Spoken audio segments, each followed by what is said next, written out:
pretty cool. Good evening, everybody. At long last, it is time for the 6A Baseball Championship here in the PIAA. Live from Medler Field at Lubrano Park. My name's Bob Long. Alongside me, Chris Carabello. We had two phenomenal games earlier in the day. Sometimes when you have big-time games and terrific outcomes, they take a little while, and that was the case there. What was originally a 4:30 expected start time has turned into 6 o'clock on the dot. We are excited to have everyone here with us. And Chris, let's get into this one. It's LaSalle College High School, just 3 losses on the season from District 12, the Philadelphia Catholic League champions, the District 12 champions, and a team that has won 3 state titles since 2012. The anchor on every one of those teams has been a star starting pitcher. No different here today. Jack Pye, who has an ERA under 1. He will take the hill for the Explorers here today. Yeah, Jack Pye is only a sophomore with a record of 8-1, an ERA of under 1, and he pitches fast. And he's very deliberate. He gets the ball, and it comes back to the catcher as quick as it goes back out to him. Well, deliberate might be the antonym. He is anything but, as he will get the ball and toss it to the dish as quickly as he can. It reminds you of some of the LaSalle greats in the past, those 3-star pitchers that we mentioned en route to their state championship in 2012, as well as 2014 and then 2021. In order, Kevin Long, Dom Cucci, and Ryan Marler. Those 3 would also take the pill and get rid of it as quickly as they could. And all 3 started and finished. Starting with Kevin Long in 2012 and what was LaSalle's first trip here to Penn State in the state championship. And 2 years later, Dom Cucci, who was the shortstop on that team, took the mound. And then in 2021, Ryan Marler, who just became so hot at the end of the season. Those final 3 weeks of the season really defined his career as a LaSalle baseball player, was the winning pitcher in 2021. So we'll see if Happy Valley can bring joy to the Explorers for a 4th time. Kyle Werman, the head coach for LaSalle. He's been here 10 years. Took over for the legendary Joe Parisi, who was a longtime manager of LaSalle High School. Also spent time as the athletic director. He won 2 state championships. Did Joe Parisi. This would be Kyle Werman's 2nd with the program. Let's meet the Explorers being introduced now on the field below us. Liam Hawley, he'll play center field. Hawley, a star on the LaSalle basketball team, was a Philadelphia Catholic League tough point guard and a lot of fun to watch. Matt Gannon, boy is he talented. Hitting out of the 2-hole, hitting over 400 on the year. He is terrific. The 3-hitter for LaSalle, Eamon Chandler. He'll play first base here today, a Virginia Tech commit. David Vaso, the senior, will play shortstop. He is the 4-hitter, a Moravian University commit.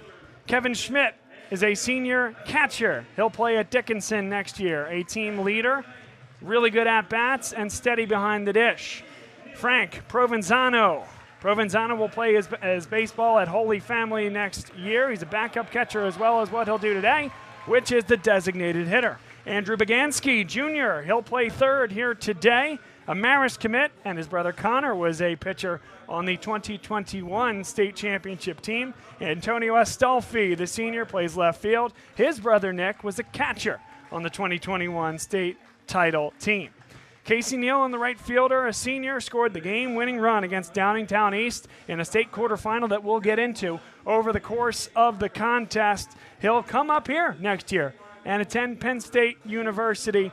What a way to go out, and it would make him the cool kid on campus, no doubt about that, if he could get out of here with a title here today. The starter for LaSalle is Jack Pye, 8-1 on the year, a .86 ERA with 6 earned runs on the year. Now we'll pause for the national anthem, and then we'll introduce Hempfield High School.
A nice rendition of the national anthem played over the loudspeaker here at Medler Field at Lubrano Park. Hempfield High School. They are looking for their first state title in program history. Charles Shearer, he'll play center field and lead off. Josh Tooley, he's the catcher. And the rock on this team, bats second. Braden Hostetter, tremendous athlete, a great hitter, and he will bat third. Drew Benchik, designated hitter, will bat fourth. He can also flip over to first base and may over the course of the game, depending upon what happens with the pitching situation. Camden Hulock, he'll play second base, wearing number 37. Brody Gebhard, he is the starting pitcher. He'll hit for himself today out of the 6 hole. Logan Harrelson, he plays first base today.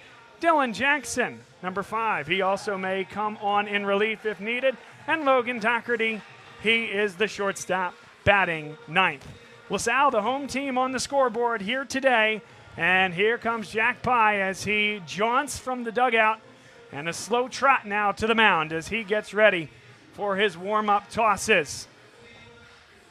Bob Long and Chris Carabello here, your broadcast team.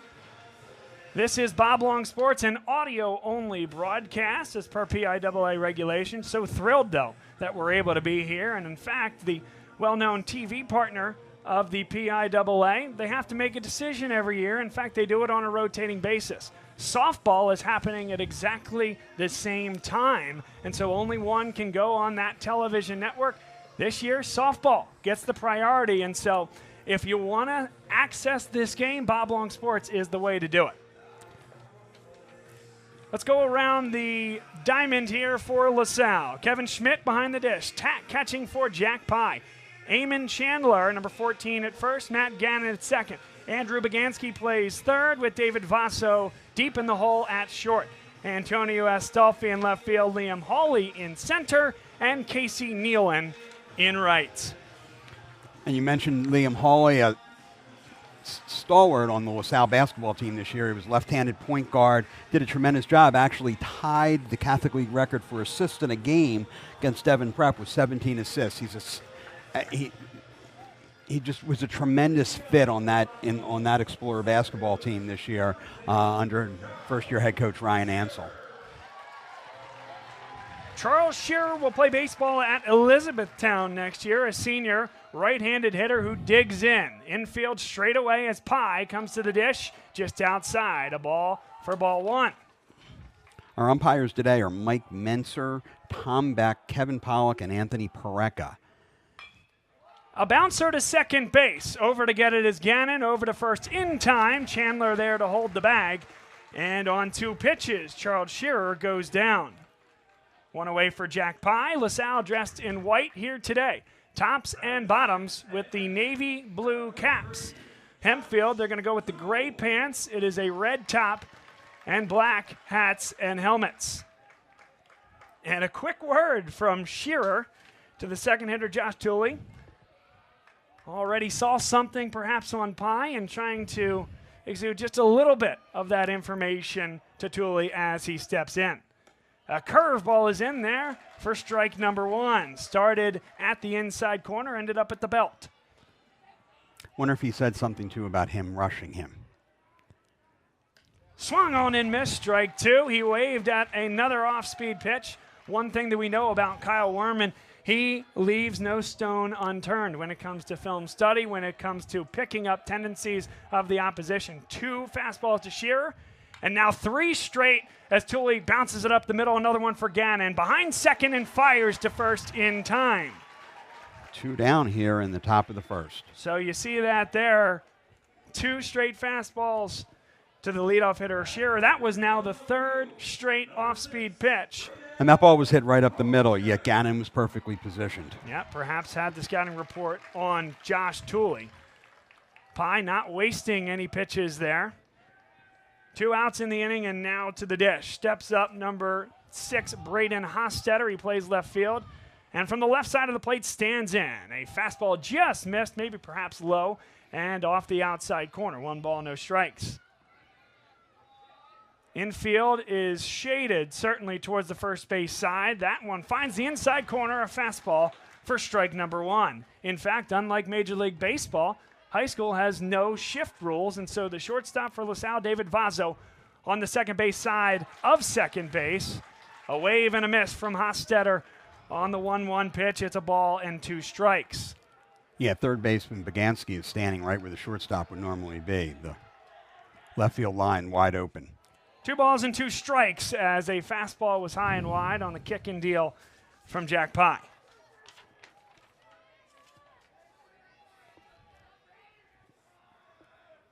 The 2-2 is grounded towards second base. Gannon over to get it, and that's 3 putouts for Gannon in the first inning. Jack Pye does exactly what he expected to do. He goes 1, 2, 3, as he's done so well over the course of the season. So through the first half of the inning, nothing, no runs, hits, errors, and nobody left. We'll be right back for the home half, where the LaSalle Bats will come up to the plate. Dunphy Ford is Mayfair's neighborhood Ford store. Nobody knows your neighborhood like Dunphy Ford. Nearly 40 years. Right here on Frankfurt Avenue. Generation after generation. Our neighbors continue to be our customers. We have access to the cars and trucks you want with financing you need. Dunphy Ford is Northeast Philly's first choice for America's #1 brand. 7700 Frankfurt Avenue in Mayfair. Online at www.dunphyford.com. Come experience the Dunphy difference. You'll be glad you did. My name is Patrick Donahue, a franchise consultant with FranChoice, the premier network of franchise consultants in America. FranChoice is a company that helps people find a franchise business that's the perfect fit for them. We work with the people who want to own a business but don't really know how to find one that's both a top-notch opportunity and a great match. We specialize in franchise opportunities with the following 3 characteristics: low investment, high margin, and rapid break-evens. The best thing about our service is that it's free to the public. We're paid by franchise companies for this service. The process is simple. First, we do an introduction, then the candidate provides me with information.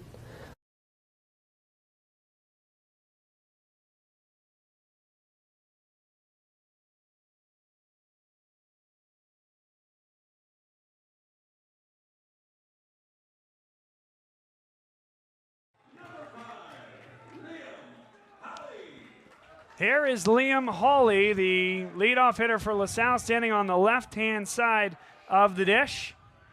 And Brody Gebhard, the starting pitcher for Hempfield. Logan Harrelson has been 1A, 1B for this Hempfield team all year long, but he is the only pitcher on either side ineligible from a standpoint of pitch count, going the full 105 in the semifinal win against Downingtown East. Very quickly, Liam Hawley gets to 1-1. And that one tapped right back to the pitcher, Gebhard, easily over to first in time for out number 1. Gebhard, he has a nice mix of pitches. Won't blow you away from a standpoint of speed off the hands there, but can mix it up with multiple pitches. A lot of walks this year. That's the one thing coming in. 55 strikeouts in 45 innings, but 35 walks in that time frame as well. LaSalle looking to take advantage of that. Here's Matt Gannon, 427 hitter from the right side of the plate. Infield straight away as a fastball is pumped in there for strike number 1.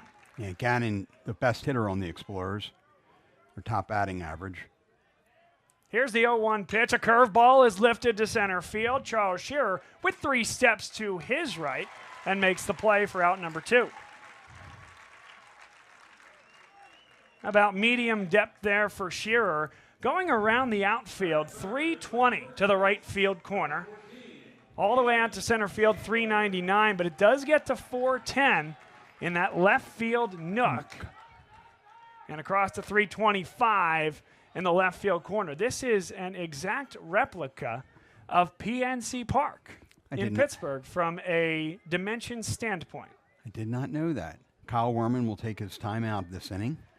Yeah, Eamon Chandler now steps to the dish. He was in and ready to go. And the home plate umpire has just pointed up to the scorer's box to mention exactly what you just said, to confirm that Kyle Werman has taken his timeout. Now a kick and fire. That one finds the outside corner. A 12-6 curveball off the hands of Brody Gebhard. Brody Gebhard now again moving quickly. Here's the 0-1. Fastball is hit back to the screen. A foul ball for strike number 2. Boy, both these pitchers don't waste any time, do they? No. Chandler, a .397 hitter on the season. Here's the 0-2 pitch from Gebhard, and that's grounded towards the left field hole, and that's going to get by the sliding Logan Doherty, the shortstop. It heads into left field, and a 2-out single for Eamon Chandler. Chandler, by the way, we mentioned in the pregame, a Virginia Tech commit. His dad founded Chandler Bats, which is used by notable Major League players. The one that mentioned to us that stood out, Aaron Judge, among many others. And now he's working on another venture as well. So perhaps Eamon Chandler, long after his playing days are done, hopefully at a very high level, might be able to get into the family business. This one looped into right field and right on the line. The play is made by Ryan Jackson. And he shaded over very well. Yeah, they had shifted to the right, and he was in perfect position to make that catch. Not much time to introduce David Vazzo, the senior, on the first pitch. He served that one to right. One man left, one hit, no errors on the inning for Hempfield, and through one complete. It's 0-0. 2 pitchers looking to deal here today. Consultation based on that information, and we build what's called the model. Once we have that model, we'll share that with 3 great opportunities that match your criteria. I will follow up with you through the entire process. Obviously, the best opportunities fit the criteria mentioned above, and the right way to find those opportunities is to spend some time with the people who work with the very best franchise companies looking to expand in your local area. I'm humbled by your consideration, and I look forward to speaking with you soon.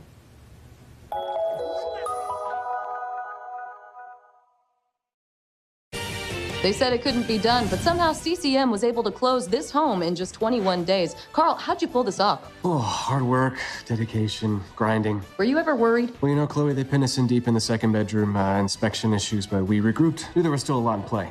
Well, I'm sure the Franklins were pleasantly surprised. We got a good organization here. A lot to look forward to. Good luck with the next close. And there you have it. Cross Country Mortgage is dedicated to getting it done.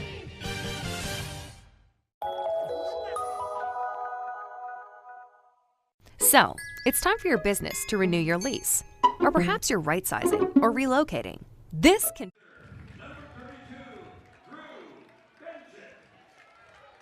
Top of the second inning here from Medler Field at Lubrano Park. Pie back for his second inning of work. Drew Benchik is up to the dish. Opening pitch goes a little high. He went with the off-speed. Took a little something off that one as well as he delivered just high and off the outside corner. 2 balls and no strikes. And Benchik, for the first time now, we have somebody stepping out of the box to slow down the rhythm of Jack Pie. Now he'll bring it to the dish, and it's fouled off into the screen. Pie was almost able to sneak that one by Benchik, who was late. 2 balls, 1 strike the count as Pie peers in, glove in front of his face, and now he kicks and deals. That one's at the letters, a called strike number 2. 88-mile-an-hour fastball. Nobody out here in the top of the second inning. Infield shaded to the third base line. The 2-2. On the outside corner, called strike 3. And Pie set him up well. 2 off-speed pitches early, then started dotting corners, and that one on the corner at the knees for strike 3. Well done by Jack Pie. Kyle Werman out of the dugout, adjusting the infield. Back to normal depth. Outfield at normal depth as well. A chopping ball on 3 hops. It'll get to the shortstop. Firing to first in time. Vazzo to Chandler. Out number 2 here on the top of the second. And you look at Jack Pie out there. They're throwing the ball around the horn very crisply, if I may say, for a 6A title game. And Pie's thinking, just give me the ball back. Give it back, yeah. Get it back to me. Here's Brody Gebhard, an opportunity to help himself, but nobody on with 2 outs in the top half of the second inning. LaSalle in the white uniforms. Pie stands at address and now brings it home. A curveball that he left high. A spinner that didn't have much vertical movement. 1 ball on the count. Third base Bagansky is holding that line very tightly. That one finds the knees. A fastball called for strike 1, a ball and a strike. Liam Hawley shades just a tad to right field, as here comes the delivery, and that one missed. He tried to spin one off speed and had some trouble. It started in the left-handed batter's box. Pye undeterred, quickly back to action. That one is lifted to left field. Antonio Astolfi has a beat on it and makes the play with one hand. 3 up, 3 down for Jack Pye. We head to the bottom of the second inning, and early stages of perhaps a pitching duel here. Gebhard and Pye going punch for punch. Gebhard will come back out momentarily for his second inning of work. Major project to undertake. Hundreds of decisions to make. Some of which may impact your business for the next decade. You know you need an expert on your side from start to finish.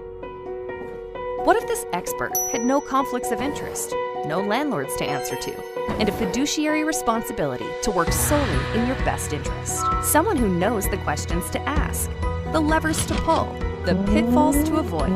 Enter the experts at Gola Corporate Real Estate. They've seen it all over the course of thousands of transactions in dozens of industries. Gola gets it. And what if those experts came with a team? Subject matter experts to manage everything that comes with this process. Space planning and design, relocation planning and budgeting, helping you manage your vendors, construction oversight, all with zero out-of-pocket cost to you. A turnkey experience that adds real value, value that flows right to your bottom line. Gola gets it.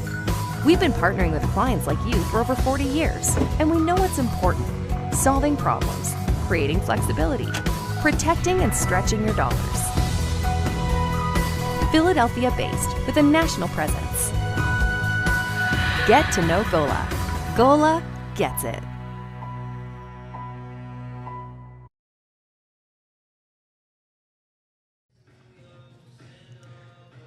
Bottom half of the second inning about to get underway here from the 6A Baseball State Championship here in the PIAA. Bob Long and Chris Carabello, your broadcast crew. We welcome all the LaSalle College High School fans and Hempfield High School fans to the broadcast here today. Brody Gebhard is back for his second inning of work. A fastball in there for called strike one. At the dish for LaSalle is the catcher, Kevin Schmidt, standing on the left-hand side. Schmidt holds the hands above the head, swings on and misses at a fastball. That one blown by him. A good matchup here between Gebhard and Schmidt. It's no balls and 2 strikes. Schmidt a Dickinson commit. The 0-2 misses. High and away, he went with the fastball. The outfield straight away. The infield is at regular depth with the exception of the third baseman, Dylan Jackson, who's even with the bag. That is lifted into right field. It's a long run for Ryan Jackson. Heads over to the line, a couple steps into foul territory, squeezes tight with one hand. 1 out here in the bottom of the second. It just hung up there long enough for Jackson to get under it. This is an audio-only broadcast per PIAA regulations, but we're thrilled to be here. We mentioned it at the top, but the TV network that you might all be familiar with doing PIAA State Championship games is showing softball live. So this is your avenue to access the state final, and then you can watch that on replay on that aforementioned network. Frank Provenzano takes a fastball for strike one, digs in, and the second pitch just missed. Gebhard, a good-looking pitch that just came in below the zone on an off-speed look. Provenzano, the DH, he bats for Jack Pye. He'll play his baseball at Holy Family next year, and he'll leave that fastball above the hands. Gebhard lost his hat in the process. He's also donning a hoodie underneath here on an 85-degree sun-soaked day. It's one of the most bizarre things I've ever seen from a baseball player. He has a black hoodie underneath his uniform. Long run over to the tarp. What a play by Logan Harrelson. Literally fell over the tarp to make the catch. Provenzano thought he had another opportunity at the dish there, thought he had sent that one into the stands. In fact, at most venues, besides a minor league and college baseball, yeah, that would have been well out of the yard. A great play by Logan Harrelson, who ended up sprawled over top of the tarp down the right field line. Now Andrew Bagansky stands in, and a fastball just missed, perhaps a side-eye look from the pitcher Gebhardt as he wanted that call. Nobody on, 1-0 with 2 outs. And that one is lifted high, and that one will get about 10 rows out of play down the right field side. Gebhardt certainly is bringing it, but it won't be the fastest pitcher that we see here this weekend. But LaSalle late on the last couple of hitters. Here's the 1-1. That one missed low. He kicked and dealed, and that one finished at the ankles. 2 balls and 1 strike. And for as fast as Pie pitches, so does Gebhardt. Here's the 2-1. Up and out of the plate. That'll get all the way out of the yard. Look out to the cars parked near Beaver Stadium. 2 balls, 2 strikes. Yes, Beaver Stadium is in the shadow of Medler Field at Lubrano Park. The 2-2 pitch, and he hung in there. Got just a piece. Yeah. He was off balance. He was off the front foot, but Baganski stays in the count.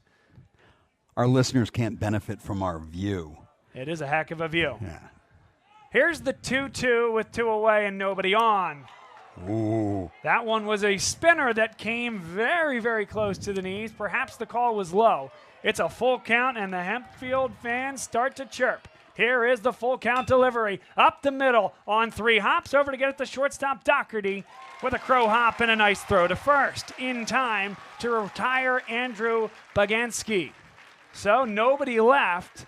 Just 1 hit combined over the span of the first 2 innings. That was by LaSalle in the first. But a pitcher's duel is upon us. Very similar to the 3 state championship games that LaSalle has been in since the year 2012. LaSalle looking to go 4-0 in state titles on the baseball side. And Hempfield here for the first time. They'll come to the dish in the top of the 3rd. When your car needs repairs and you can't wait, Meineke can help. With life's crazy schedule between work and family, you'll love Meineke's same-day service. Call today and Meineke will get your car in today. For new brakes, exhaust repairs, or your check engine light comes on, trust Meineke to do the job right. And families have been coming to Meineke for years because Meineke works on any make or model vehicle. Same-day service, value, and trust. Meineke, doing car care right. Be a part of the biggest live events. The must-see matches. He's gone! The game day celebrations. Experience live sports. Thanks, everyone, for being here. Bob Long Sports coverage of the PIAA State Championship game. Bob Long and Chris Carabello. I've been fortunate, Chris, over the years to call many a state finals game through some of the state centralized networks. But this is my first LaSalle College High School state final since 2012. Since 2012, that's right. When my younger brother, Kevin Long, threw a 3-hit complete game for what was LaSalle's first state championship in the program's history. Jack Pye, on a long list of terrific pitchers, gets ahead 0-1 in the count to Logan Harrelson. Harrelson stands in and awaits the next delivery, which is low. 1 ball and 1 strike. Harrelson, a particularly talented young man. He will play at the University of South Florida next year. That one laced into the stands, and that one, kid got some leather on it, or perhaps it was some flesh. I don't know. I don't see a glove, so. But the net obviously does not extend the entire not like Major League Baseball, yes. First and third base line, and that was a line drive into the stands. Here's the 1-2 pitch. He came with a slider and tried to back foot him. Good job by Harrelson, holds off. 2 balls, 2 strikes. Harrelson, the only player on either team not to be eligible from a pitching standpoint today. Here's the 2-2 pitch. He waves at it. He went high, got him at the letters on a swinging strike number 3. Now, he pitched 100. He had 105 pitches in his outing earlier this week, which makes him ineligible for today's game. But he's a University of South Florida commit as a pitcher. So the Explorers are not facing Hempfield's top pitcher, although Brody Gebhardt is very talented. Yeah, he can get it to the high 80s. There's no doubt about that. Dylan Jackson, next to the dish, stands in from the right-hand side. A fastball was high for ball 1. Here's the 1-0 pitch. It finds the letters. Strike number 1, a ball and a strike. The third baseman for LaSalle, Andrew Baganski, hugs the line. Infield at regular depth as he spins a curveball, does Pye in there for strike number 2. Quickly back to action is Pye. For the first time, actually, maybe got a signal he didn't like. A fastball missed high, 2 balls and 2 strikes. Outfield at regular depth, and nobody shaded in any particular direction. They're straight away. 2 balls, 2 strikes with 1 out. Here's the kick and deal. That one he left above the hands, did Dylan Jackson. A nice job to hold off. It's a full count. The payoff with 1 out here in the 3rd inning. Comes home and is ripped to left field. That one is tugging foul, and that will be foul. It was home run distance. Nothing but a long foul ball from Dylan Jackson. Kevin Schmidt and the Explorers are one of the few teams that does not use comms. A lot of high school teams use comms these days. The other Catholic League team, Newman Goretti, will be playing tomorrow. Definitely, their pitcher-catcher definitely use comms. And surprised, because as savvy as Kyle Werman is, doesn't do that. 3-2 pitch he missed inside. Yeah. Went with the slider, and it stayed on the inside corner. Yeah. So on with 1 out in the inning. A very nice at-bat for Dylan Jackson. It's the first base runner for Hempfield here today. Another note on that pitch comm. I guess 15 years is a long time. When I gave up the game, that was not even a twinkle in anyone's eye back then, Chris. No.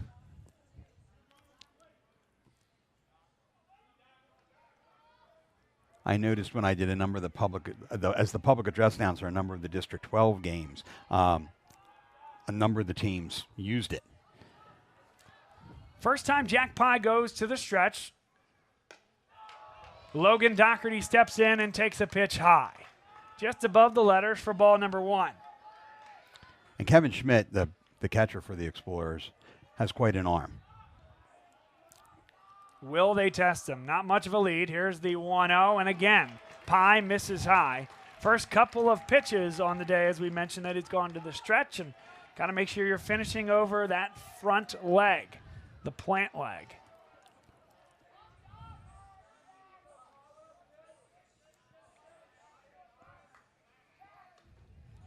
Checks on the runner at first, back standing on the play.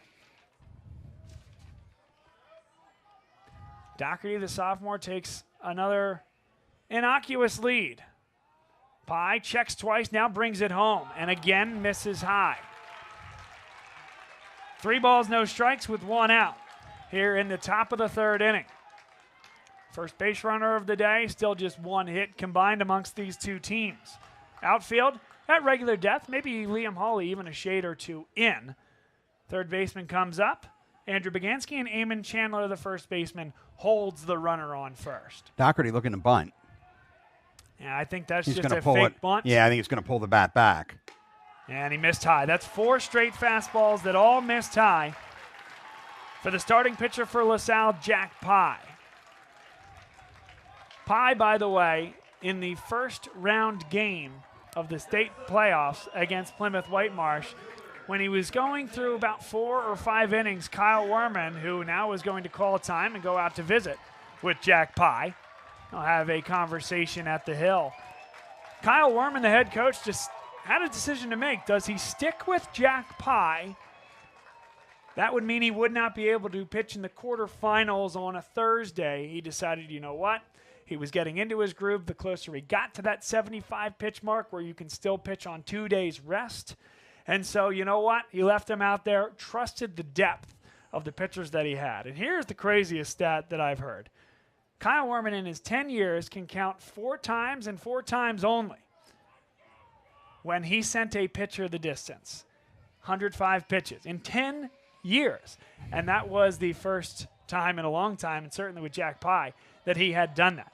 You think back to Joe Parisi-led teams where Kevin Long and Dom Cucci were the 2 pitchers, and you just hoped that those 2 guys would complete the game because the other guy wasn't going to be available, or you wanted to hold that other pitcher for the next game. This is a different era of baseball, very analytics-driven, and of course not wanting to stress young arms, which is the best part of it all.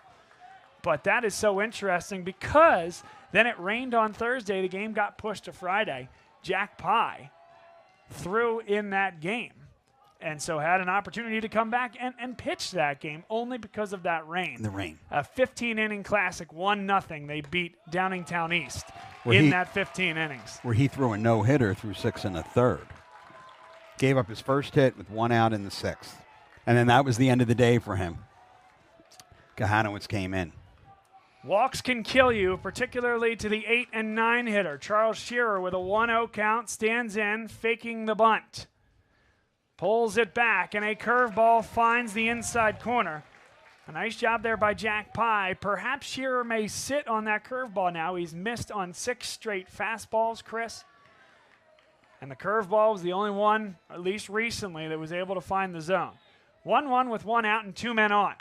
That is lined into left field. On to get it, Antonio Astolfi. What a catch. Who dives and makes the play. What a catch. Fully laid out. The toughest ball in baseball to catch is the one that's right at you in the outfield. And that was a huge out for out number 2 here in the top of the 3rd. Astolfi, whose older brother, was the catcher on that 2021 state championship team. Here's Josh Toole.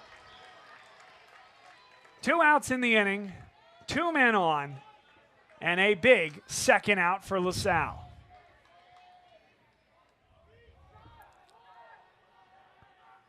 Toole will play at Coastal Carolina in 2 years. A stud junior who stands in, and an off-speed pitch missed inside.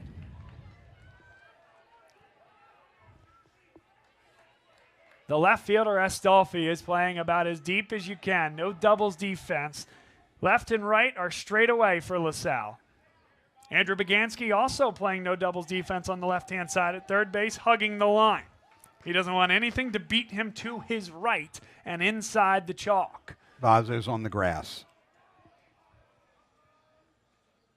And that is dribbled foul, a curveball, and again, nice play over there on 3 hops by a patron in the first row here at Penn State. A ball and a strike, and it is very clear to me, well, through a couple of things. Toole has not seen a fastball all day. He struck out on 4 pitches in the first inning, and now the 1-1 count as Pye gets ready to deliver. He's thrown 2 curveballs. He checks the runner twice at second, brings it home, another curveball, and that hit him. He stood in and took it off the left elbow. A big elbow protector flaps in the wind as he walks it down to first base. Hit him right in that elbow protector. 2 outs in the inning, bases loaded, and the 3-hitter comes up, Braden Hofstetter. A courtesy runner comes on, that's Connor Masano, a junior infielder who comes in those situations for Toole, the catcher. Again, just a courtesy runner here at the high school level, so no substitution or eligibility issues. He'll be back behind the dish for the next half inning. Here's Hofstetter, the left-handed batter with his foot digging in at the very back of the box. Pye continues to work from the stretch. Infield, shaded towards first base. A fastball at the knees for a called strike 1. 3 infielders on the right-hand side of second base, including the shortstop David Vazo. Outfield at regular depth. Bagansky has to hold the entire left side of the infield. That's grounded to second base and is through what would be the second base hole. 1 run will score. They'll send the second. Throw is safe. Not in time. On 1 hop, it took the catcher Schmidt towards his own dugout, just a half step. Hofstetter with a 2 RBI single to right field, and Hempfield takes a 2-0 lead. That was right where Matt Gannon would have been. And you play that game all the time where you're going to get more guys hitting into that shift, Chris, than you would if you didn't do it. But every once in a while, you get burned. When you as a pitcher look back and say that's a routine grounder to second, no, it is not, because that second base is in short right, and the shortstop is just on the other side of second base. Just got past Gannon. And the throw home was good. Casey Nealon's throw home was good. Just pulled Schmidt slightly towards the Explorer dugout. First and third. Fisted back to the screen. Drew Benchich. He's a big boy, number 32. He'll play at West Liberty State in West Virginia next year. Hempfield could continue to break this thing open in what has been a pitcher's duel thus far. Here's the 0-1 pitch. That is fisted towards third base, and Begansky boots it. It took a big hop off that lip where grass meets dirt. 1 run scores. The runner on first advances 1 station. And on the error, it's Hempfield 3, LaSalle nothing. Yeah, Begansky just got a bad bounce there. Got down on it for what would have been a routine ground ball, and it just came up on him. Yeah, popped up and hit him in the left shoulder. Yeah. So now Camden Hulock. Runners on first and second. Infield back. First baseman does not hold. And the fastball, a little after zip on that one, in there for called strike 1.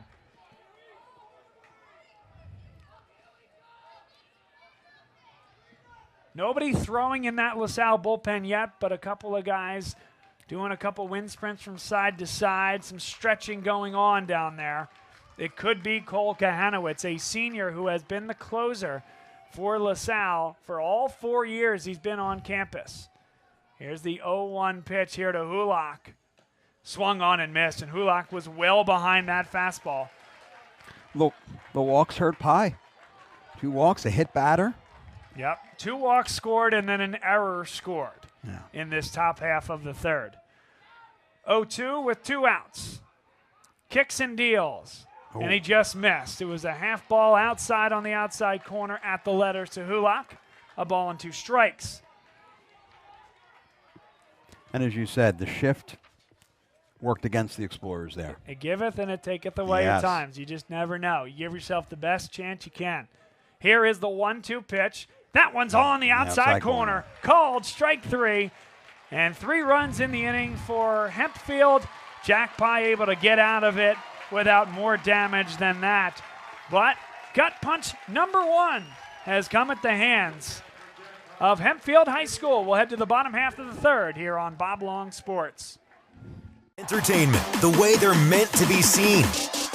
With Joe Hand Promotions, the global leader of live entertainment for bars, restaurants, and cinemas. Create unforgettable moments that fans won't want to miss. Keep the food and drinks flowing with watch parties that will bring customers in the door and expand dwell time. And watch as these visitors turn into loyal customers with exclusive content relationships with the nation's largest sports and entertainment providers. In over 10,000 bars, restaurants, and cinemas across America, and customizable packages for every type of venue. Make your business the place for the next must-see event. Because if fans can't make it to the stadium or arena, your venue is the next best place.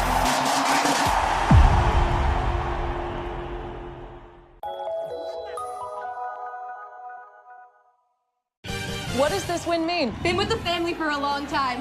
With our team chemistry, it was bound to happen. Just close, baby! Such a big win from Cross Country Mortgage. Dedicated to getting it done.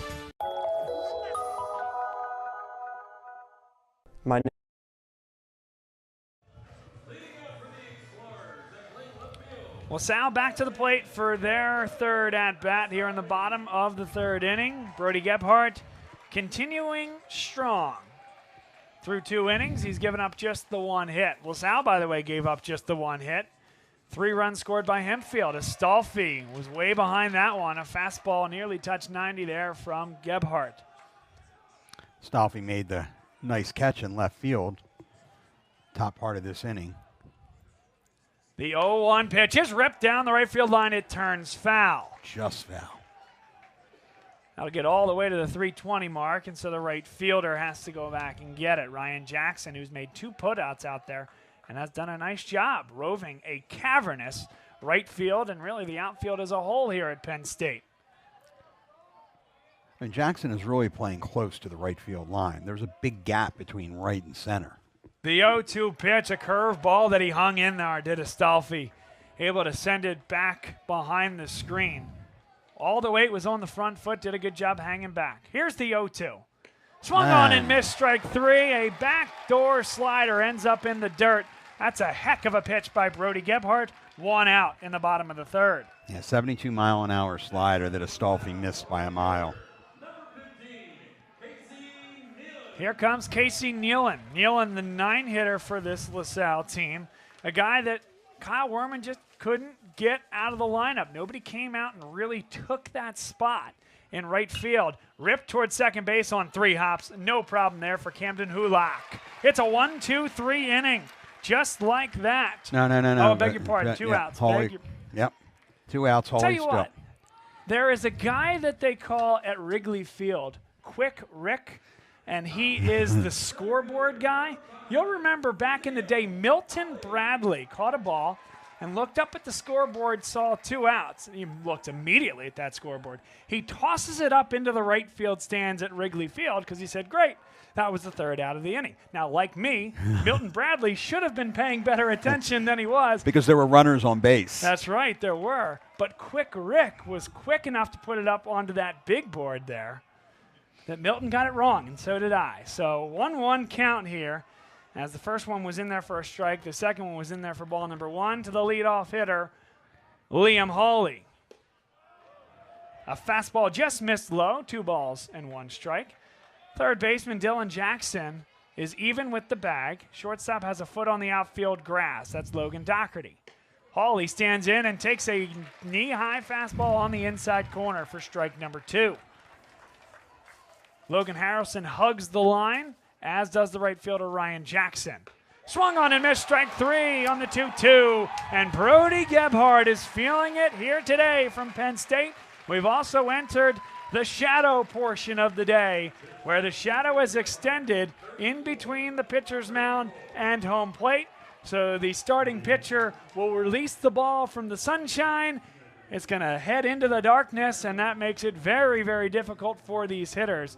This game flying along, and Gebhardt continues his masterclass. We'll come back for the top of the 4th next here on Bob Long Sports. Dunphy Ford is Mayfair's neighborhood Ford store. Nobody knows your neighborhood like Dunphy Ford. Nearly 40 years. Right here on Frankfurt Avenue. Generation after generation, our neighbors continue to be our customers. We have access to the cars and trucks you want with financing you need. Dunphy Ford is Northeast Philly's first choice for America's #1 brand.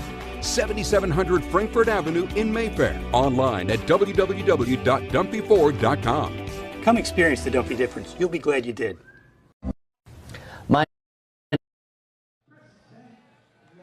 Top half of the 4th inning coming your way from Medlar Field at Lubrano Park, home of Penn State baseball. And Chris, my goodness, what a year for the Nittany Lions. I know your son is going to school up here and has made his way to a couple of games here. Mike Gambino, the manager for Penn State in his first year, has done a terrific job with that program. They were 1 game, really 1 inning, 1 hit away from winning the Big Ten tournament and going to the NCAA tournament for the first time since well before this century. Yeah, you look over to our right and you see all the flags in the right field, right above the home team bullpen. Penn State not known for baseball yet this year. Maybe it's a breakout year, as you said, Gambino's first year. You hope so. Nice job, by the way, a little bit of a longer break in this inning because the grounds crew did a nice job sweeping the field. It's a tremendous park. It is. There's no doubt. Yeah. Jack Pye back out for his 4th inning of work. A curveball finds the corner for strike number 1. Up at the dish, Brody Gebhardt, the starting pitcher who has been incredible in 3 innings of work for Hempfield. Jack Pye spikes that fastball again. It's clear to me, Chris, he has more control of his curveball than his fastball. That gets dangerous, though, when you become a one-pitcher guy, and especially when you're sitting on off speed. A fastball again tugged low and outside for ball number 2 to Gebhardt. He stands in there with that red top and the hoodie draped behind him. Here is the 2-1, ripped back just over top of the screen, and folks have to look out below as it hits the concrete facing and back down to the 2nd row of the stands. For benefit of our listeners, this park overlooks, like, at least from our vantage point, home plate looks right onto Mount Nittany. It's an incredible view. Terrific. You don't even need the batter's eye. They have one anyway, a dark blue to match the outfield wall. Here's the 3-2 pitch, grounded to shortstop on 2 hops. No problem for David Vazzo, who throws it over to first in time for out number 1. No, you wouldn't even need that, but because the mountains in the background, it would just be solid green. Logan Harrelson steps in next. Harrelson, we've talked a lot about him. He is the star pitcher for this team. Gebhard certainly in that mix as well. He'll play at the University of South Florida next year. Certainly he can hit at the dish as well. Stands in and a fastball is high above the letters for ball number 1.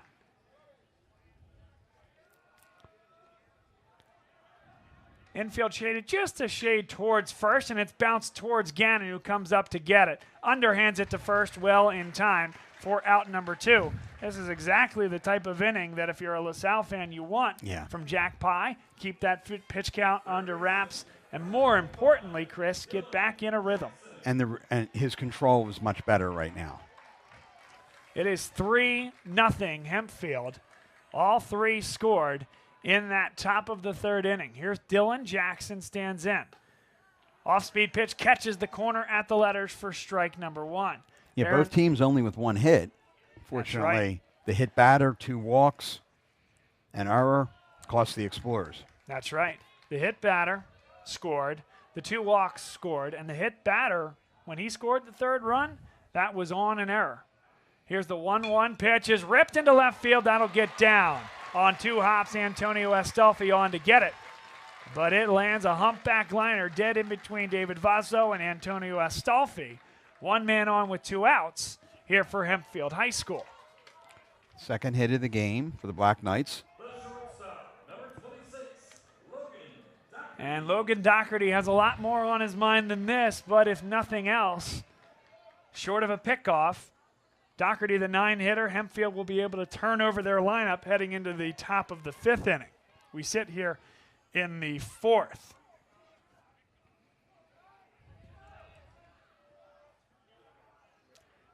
Pye to the stretch, hands held high, and now delivers. Grounded back towards Pye, and that's going to sneak into center field. Vazzo couldn't get over there. Pye, he falls to the first base side when he delivers. And so when he's not in fielding position, that's going to be a tough backhand. 2 men on, 2 outs, and the leadoff hitter, Charles Shearer, at the dish. Not a particularly well hit ball, but just had eyes. Got past the glove of Pye because he said he falls towards first base. Vazzo couldn't get there. Your good old-fashioned 15-hopper to the center fielder, Liam Hawley. With the way Gebhard is pitching, and if you're a LaSalle fan, feels like this is a must-get here with the top of the lineup for Hempfield. 2 men on. Matt Gannon shades towards second to hold him on, and now Kevin Schmidt will call time. Certainly any time you're calling out signs the traditional way and not using PitchCom, a man on second base can relay signals to the plate for the hitter. So Schmidt will go out to the dish, perhaps to have a quick conversation with Pye and settle him down, but also I think to mix up signals. Yeah, Jack Pye is going to have to bear down on him. You have your leadoff hitter up, and this is up now. Kyle Werman's coming out.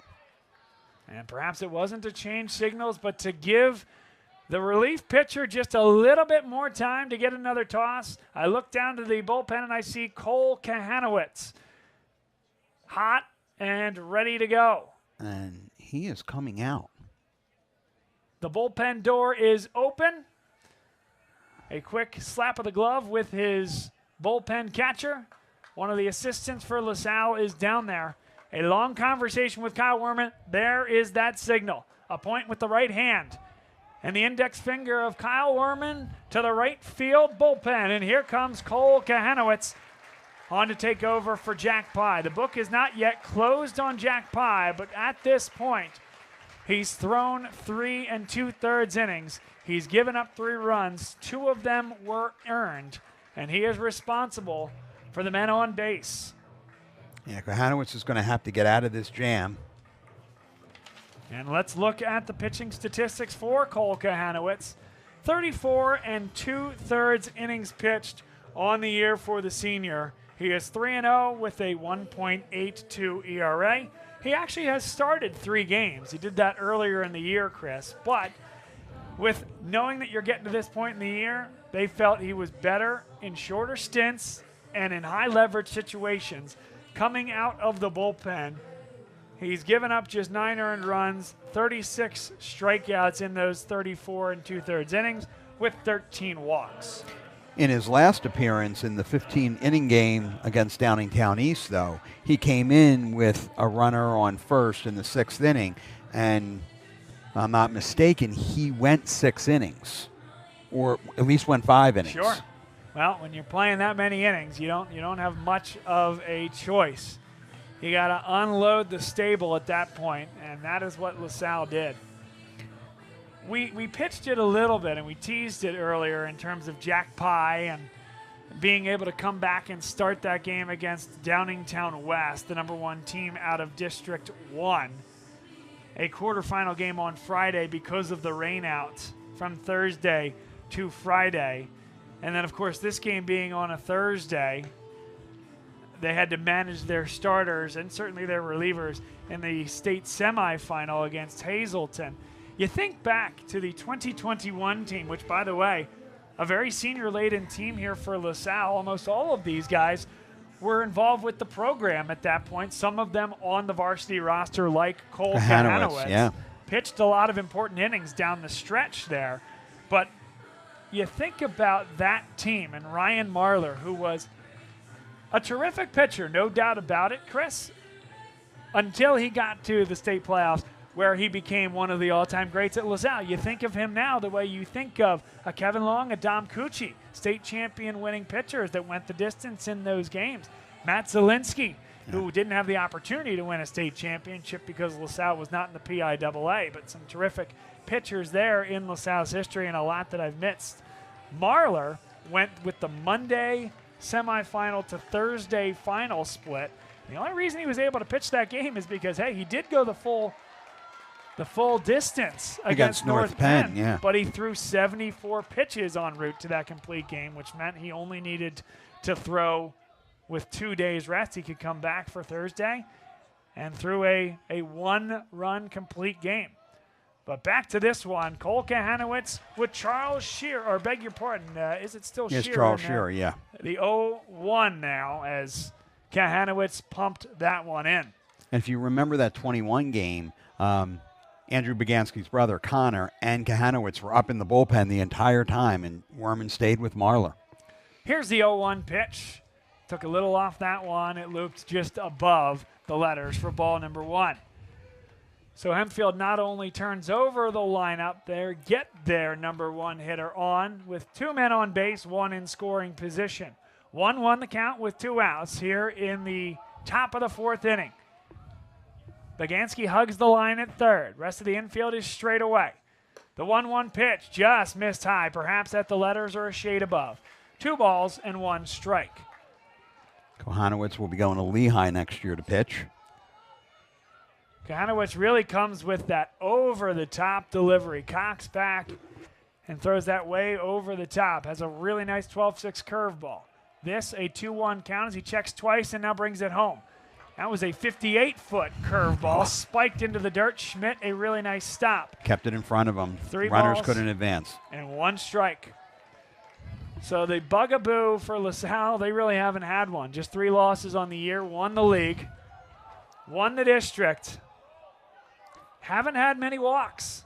On the contrary, Gebhardt has had more walks than he probably should have in his innings, but the roles have flipped, and LaSalle now down 3-1. Kahanowitz brings it home, and it's a called strike 2.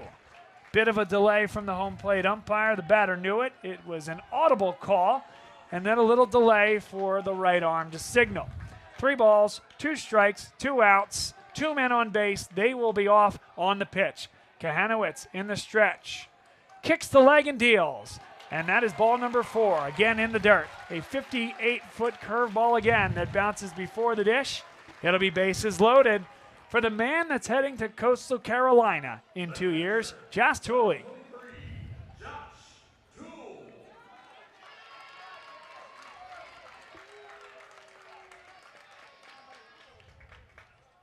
Explorers can ill afford to give up another run.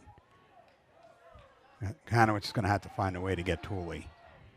Kahanowitz stays in the stretch. Of course, he has the option to go to the windup if he's more comfortable. He goes out of the stretch quite often, though. Swung on and missed at a curveball that started over the zone and ended low and outside. That's a really good pitch. Bases loaded. Right field and center field at regular depth, but Antonio Estolfi is about as deep as he'll play in left field. Bagansky hugs the line at third. Here's the 0-1 pitch. High. That's just high. A fastball brought in there above the letters. A Coastal Carolina commit as a junior. That is a big deal. This young man can play. He bats second in the order, and he's got a huge opportunity to break this game open. Kahanowitz sets at the belt, now brings it home. It's popped into right field. He's got a play on it, does Casey Nealon, fighting the sun, and he makes the play with one hand. A huge out to end the proceedings. 3 men left, but nothing across. 2 hits on the inning for Hempfield High School. We'll head to the bottom of the 4th inning. Well, Salle, they now are onto their bullpen. Cole Kahanowitz shuts things down. Long way to go in this one here. From Happy Valley, Medler Field at Lubrano Park. This is the 6A baseball title game. Patrick Donahue, a franchise consultant with FranChoice, the premier network of franchise consultants in America. FranChoice is a company that helps people find a franchise business that's the perfect fit for them. We work with the people who want to own a business but don't really know how to find one that's both a top-notch opportunity and a great match. We specialize in franchise opportunities with the following 3 characteristics: low investment, high margin, and rapid break-evens. The best thing about our service is that it's free to the public. We're paid by franchise companies for this service. The process is simple. First, we do an introduction. Then the candidate provides me with information. We have a consultation based on that information, and we build what's called the model. Once we have that model, we'll share that with 3 great opportunities that match your criteria. I will follow up with you through the entire process. Obviously, the best opportunities fit the criteria mentioned above, and the right way to find those opportunities is to spend some time with the people who work with the very best franchise companies looking to expand in your local area. I'm humbled by your consideration, and I look forward to speaking with you soon.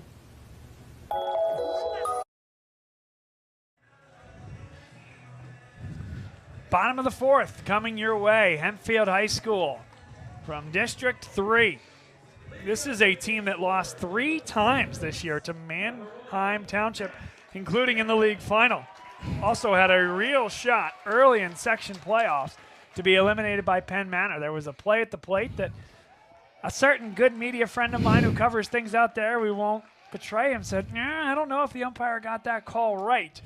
But the call was made, Hempfield advances, and they've been on a roll since. Matt Gannon, the 2-hitter, lines it into right field. That'll get past the right fielder, and he's having trouble picking him up.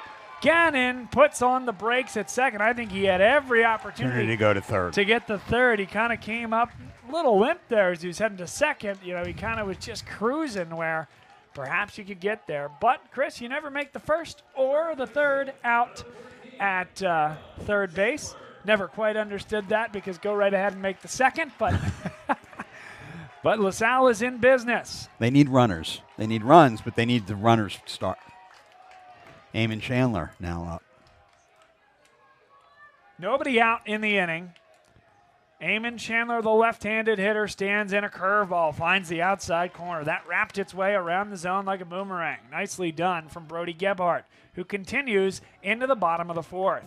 Chandler has the only other hit for the Explorers. Very relaxed at the dish and then gets into that load position, but a curveball missed way high and wide from Gebhardt. Gebhardt's performance today doesn't match his statistics, but he's come to pitch. He sure has. A foul ball off the fists of Eamon Chandler. Well, so often you need 2 stud pitchers to get where you want to go based upon the number of days in between games and rounds, and Hempfield certainly has that. Here's the 1-2, missed high and away, went with the fastball, gassed it up into the high 80s. 2 balls, 2 strikes with nobody out. The video board here happens to show 1 out. I think that carried over from last inning. Liam Hawley was the leadoff hitter, and he made the last out of the 3rd. Yeah, there's nobody out. And Gannon was first up, who laced that double into right field. Yeah. 2 balls and 2 strikes as Eamon Chandler hung in on an off-speed pitch. Gebhard checks twice to second, now brings it home. And that's grounded to shortstop. Chandler takes off, or beg your pardon, Gannon to third. Chandler thrown out at first. A good play by the shortstop for Hempfield, Logan Doherty. Doherty, though, had an ability to throw behind the runner there and get Gannon at third. That was a risky move.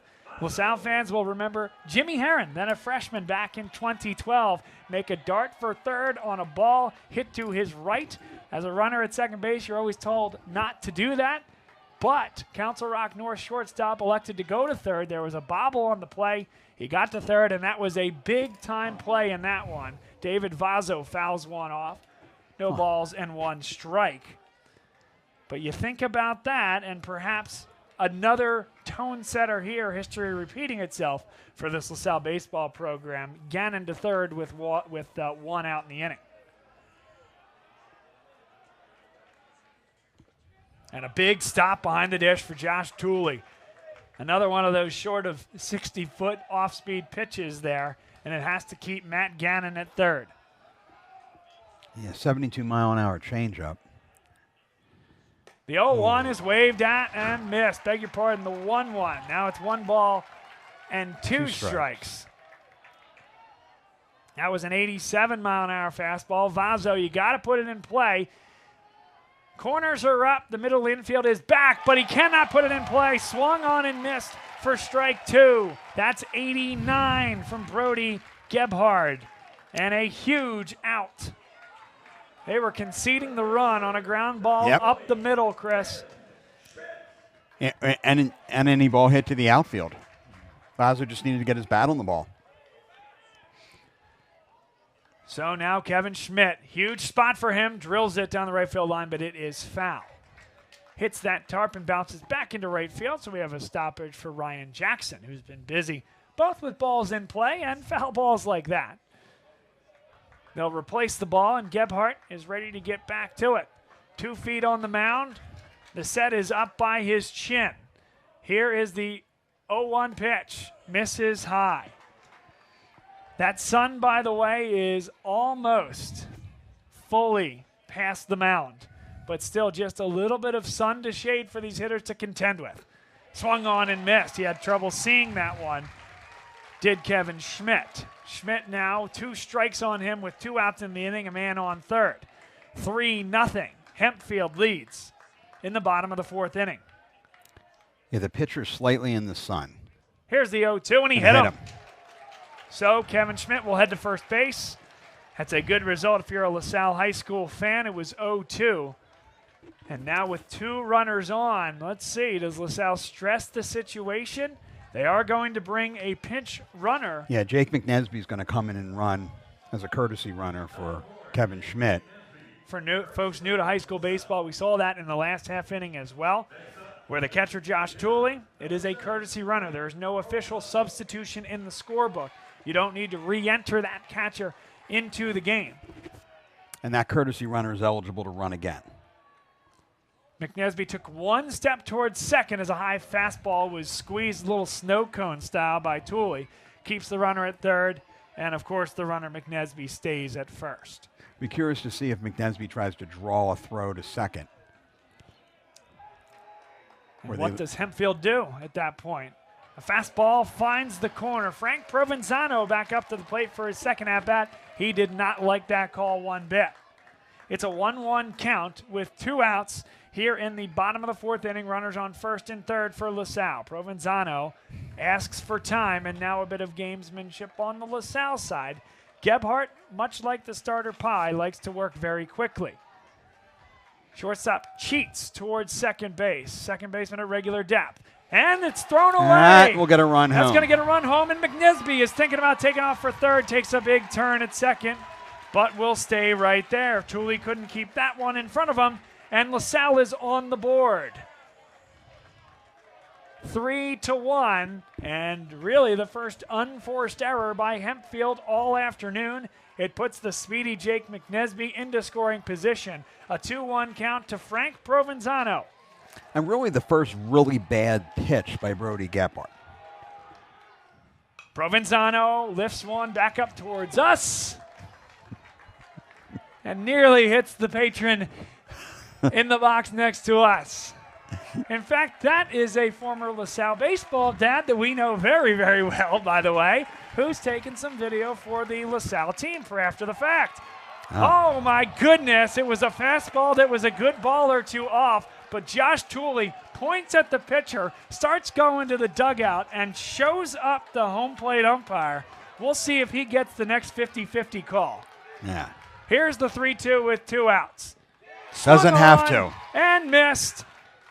Tooley throws it to first as the ball hit the ground first, and that ends the inning. So 1 run does score.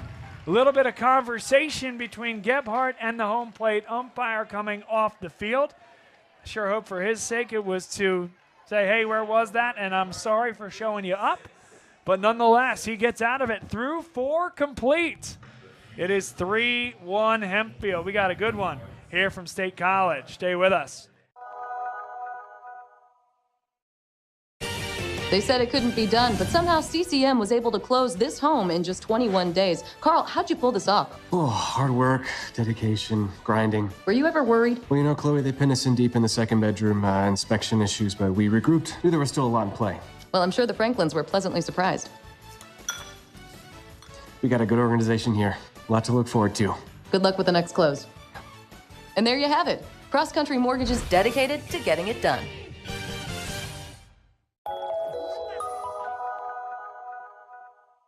So, it's time for your business to renew your lease.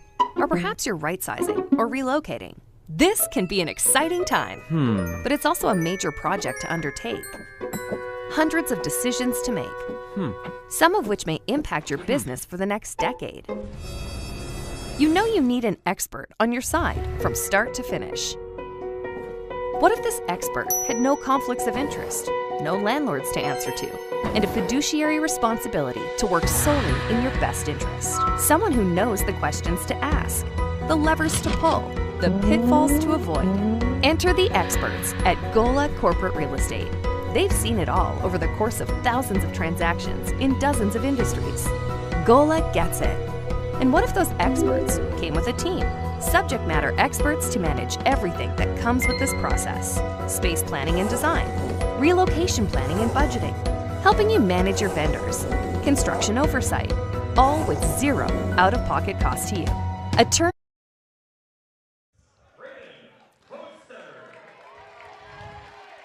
This game is flying, folks. Top half of the 5th inning. 2 games before us that went 3 hours in duration, which took a 4:30 first pitch to a 6 o'clock first pitch, and really probably 6:15 more so than that.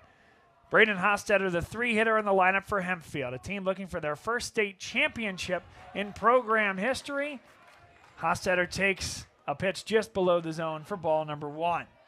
Hempfield's a young team. They start 6 juniors or 6 underclassmen, only 3 seniors in the starting lineup. Compare that to LaSalle, where it's almost all seniors. Inside corner at the letters for strike number 1 for the relief pitcher for LaSalle, Cole Kahanowitz, a right-handed thrower, throwing to Braden Hostetter, a left-handed hitter. Again, 3 infielders on the right side of second base for LaSalle. Bagansky, the only one on the left, and that's grounded down the line. Well judged, had trouble picking it up, and Kahanowitz stays on the bag. What a play after an initial bobble by Eamon Chandler. Yeah, bobble by Chandler, and then not a very good throw and a hard throw. And Kahanowitz makes a great fielding play to make that catch. And that is where pitchers' fielding drills back in spring training pays off. Chandler, he did a nice job not to panic. Certainly he misplayed it, didn't quite take it off his front foot. It got a little deep. Kept him in front of him. But he did keep it in front just enough and made a good play after all to retire Hostetter. Now Drew Benchik stands in, and the pitch is low. It was a curve ball for ball number 1. Now, there was a place where the shift did pay in there play in their favor. It sure did. Because that ball would have been down the line. Second baseman Gannon shifted just a bit on the second base side, if you will, the right side of second base. Fastball just missed, perhaps high, to Drew Benchik. Outfield straight away. Bagansky again on the third base side. He's hugging that third base bag. David Vazzo, the shortstop, is a step into the outfield grass. Here's the 2-0 pitch from the lineup from Kahanowitz. Fouled down the third base line towards the dugout. 2-1. LaSalle in white here today. With tops and bottoms, they have the navy blue numbers to accompany the navy blue hats with the white trim and the LaSalle gold script L on the hats. The football program has gone from script LaSalle on the helmets back to block and back the other way. The script L has maintained and withstood the test of time. A curveball missed tie, 3 balls and a strike. Well, 3-0 in the state championship. What's to change in terms of the garb? They're going to have some work to do here with just 3 at-bats to go to make up a 2-run deficit. Here is the 3-1 delivery from Kahanowitz. Is ripped into center field. It chases Liam Hawley to his left. He can't make the play. I mean, that does a nice job to get to it and get it right back in. On one hop, he picked it up. Benchik to first on a 1-out single. In the game prior to this, Holy Ghost Prep had a 2-run deficit, came back to win. They tied it in the bottom of the 6th. And then they won it in the bottom of the 7th on a great walk-off. Down the left field line, the runner scored all the way from first. Here's Camden Hulock, stands in at the right-hand side of the dish. Very innocuous lead over there for Benchik. Not a particularly fleet of foot individual. You saw what he could just do. He ripped one to center field on one hop. A fastball finds the zone for strike number 1 for Cole Kahanowitz, who stands in.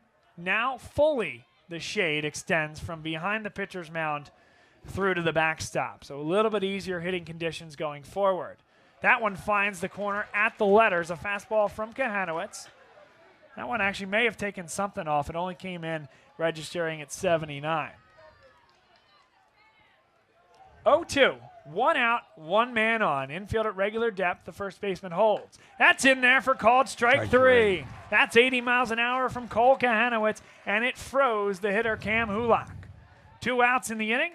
A man on first, and Kahanowitz looking to get through another one. Chris Cavalcante is hot in the LaSalle bullpen. He continues to throw to our right. Just about 15 feet from the right field line here at Penn State. 2 outs in the inning. Brady Geppert to bat. Yeah, Brody Gebhard, the starting pitcher. He has a real chance to help himself here. Giving up just 2 hits on the day, 1 in the first inning, another in the 4th. It was an unearned run, though. A pass ball, we'll call it a wild pitch, allowed that runner to score. Here's the 1-0, swung on and missed. He took something off that one. And that 79-mile-an-hour breaking ball for Kahanowitz is the thunder, if you will, to the lightning that is the fastball. Mixing pitches very well. A ball and a strike with 2 outs. Runner on first. Infield at regular depth with Eamon Chandler holding. The 1-1. That must have been. Strike, yeah. Okay, it's a late strike call. He called it again. He did what he did in the previous inning. He called it, but then gave it with his right hand. Yep, the verbal cue was there. The hitter knew it, and then he let the rest of the stadium know with the right hand point. A ball and 2 strikes with 2 outs. Setting at the belt and kicking and delivering. Just missed on the outside corner. We got a great look at it up here. A great call by that home umpire as Kahanowitz is trying to shave off the edge. 2 balls and 2 strikes. Left fielder Antonio Astolfi very deep as he has been all day long. Kahanowitz again sets at the belt. A high leg kick brings it home, and that's fisted. Might have even gone off the knee there or the shin pad of the batter Brody Gebhard. Of note, he does have that ankle protector there for something fouled off the inside. Certainly you don't want anything, if you're a Hempfield fan, affecting your starting pitcher who's been dealing here today. 2 balls and 2 strikes. The outfielder will be fighting any ball into the sun here as the sun sets.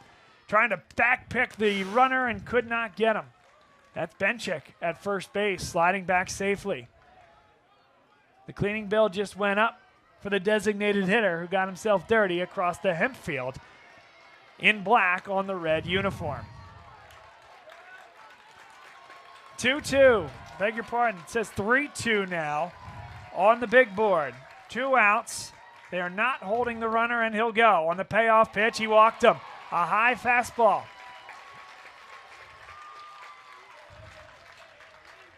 Two outs in the inning. Cavalcante appears ready if needed.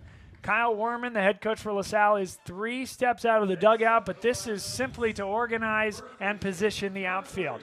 This will be Cole Kahanowitz's batter, and it's Logan Harrelson.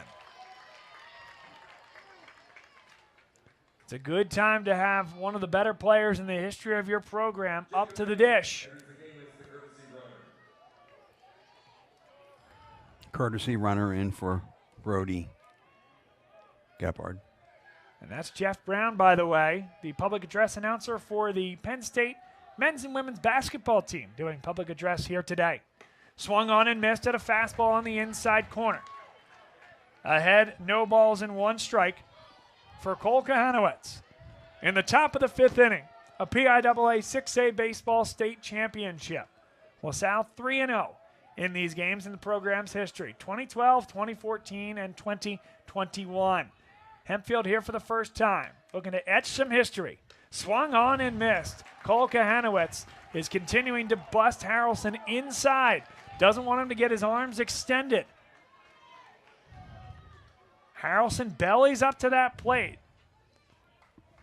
From the left-hand side of the box, his left foot and the toe is touching that chalk close to the plate. So again, he goes inside and got him. Swing and a miss. That time a breaking ball, and Cole Kahanowitz, the super reliever for this LaSalle program for 4 years, maybe has just gotten his biggest out to keep LaSalle in the game. 2 men left. 4 hits on the day for Hempfield High School, and LaSalle comes back to the dish after this with 9 outs to play with, trying to capture another state championship.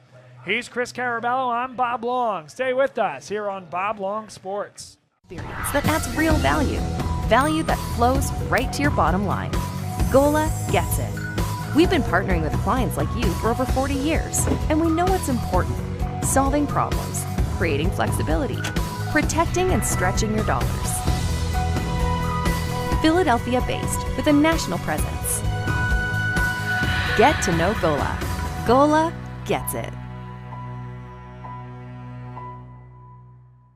When your car needs repairs and you can't wait, Meineke can help. With life's crazy schedule between work and family, you'll love Meineke's same-day service. Call today and Meineke will get your car in today. For new brakes, exhaust repairs, or your check engine light comes on, trust Meineke to do the job right. And families have been coming to Meineke for years because Meineke works on any make or model vehicle. Same-day service, value, and trust. Meineke, doing car care right. Be a part of the biggest live events.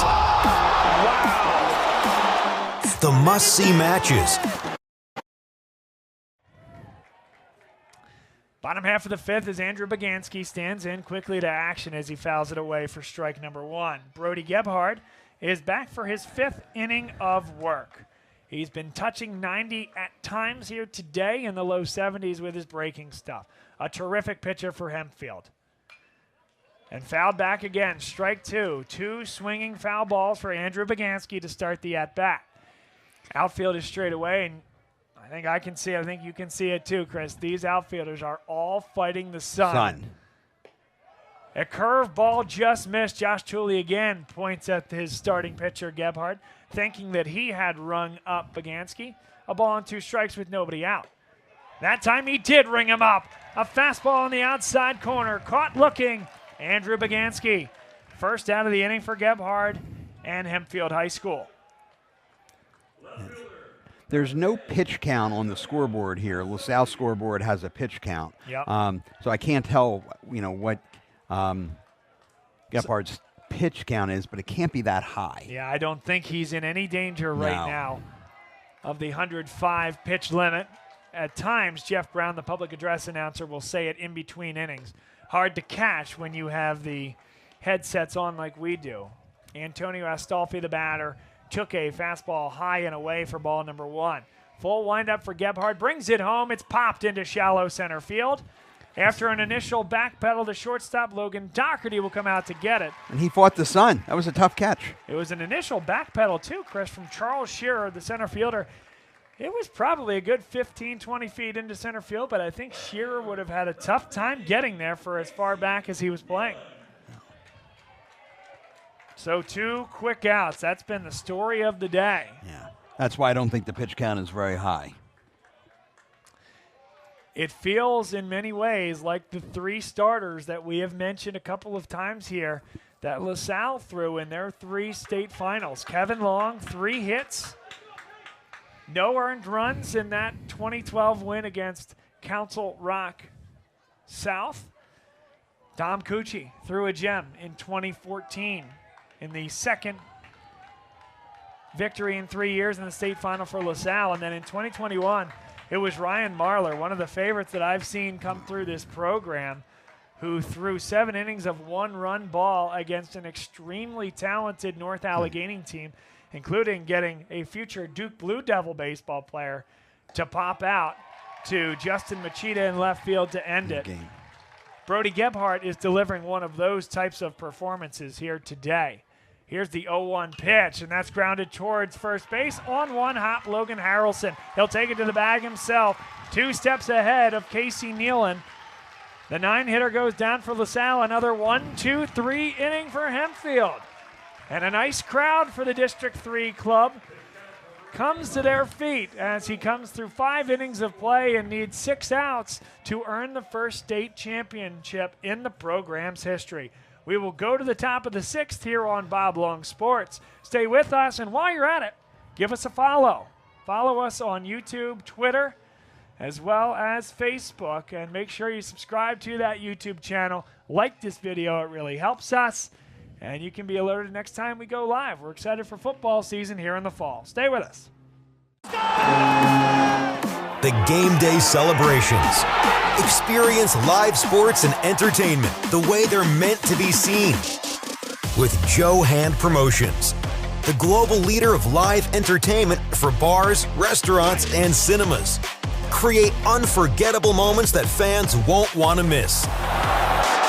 Keep the food and drinks flowing with watch parties that will bring customers in the door and expand dwell time.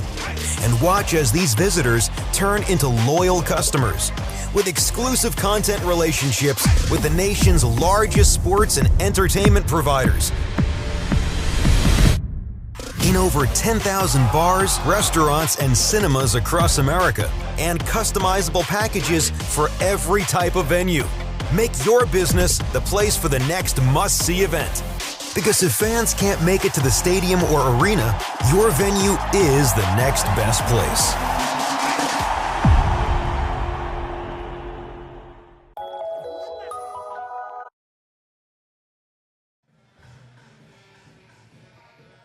Top of the 6th here from Medler Field at Lubrano Park. Very long time home of the PIAA Baseball Championships. And Chris, it is hard to imagine a better facility than this.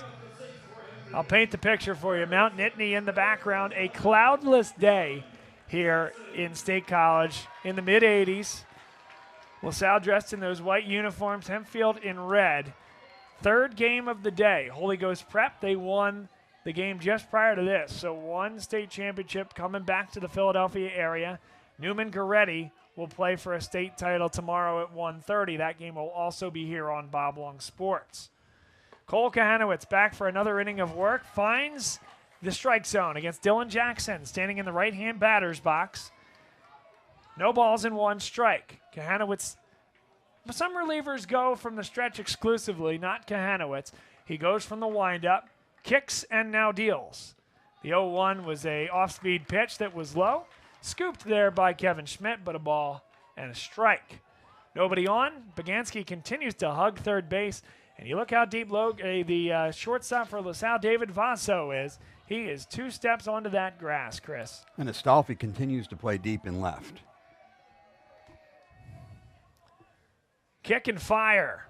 Missed on the inside corner. It was a fastball. 87 miles an hour for Cole Kahanowitz. He lives in those mid to high 80s, does Kahanowitz, and then has that breaking ball. Little slide piece that comes in at about 79. 2-1's the count. A fastball finds the outside corner, and I tell you, I think Kevin Schmidt, the catcher, did a nice Good job to with frame that. Yes, he did. And Hempfield doesn't like it. I don't quite blame him. 2 balls, 2 strikes, nobody out.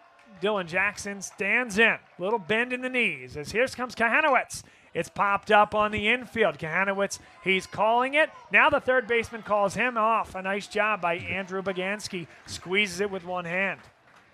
We have a great vantage point for a right-handed batter to see the plate.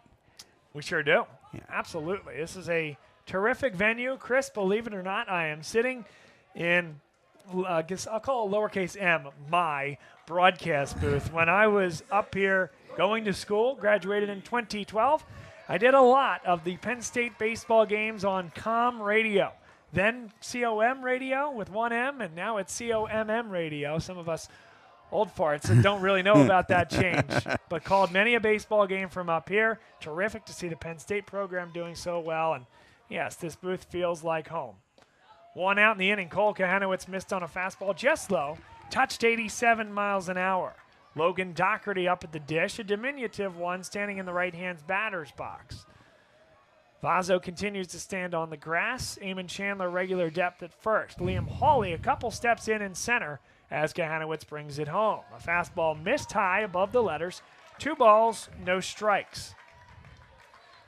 1 out and nobody on, so Kahanowitz continues to deal from the windup. Boy, I think the first cloud that we've seen the sun go behind, the entire field drenched in shadow. Fastball at the belt for strike number 1. He gassed that one up to 87 as well. That's kind of where he's been living. Yet it's still a blue sky. That's right.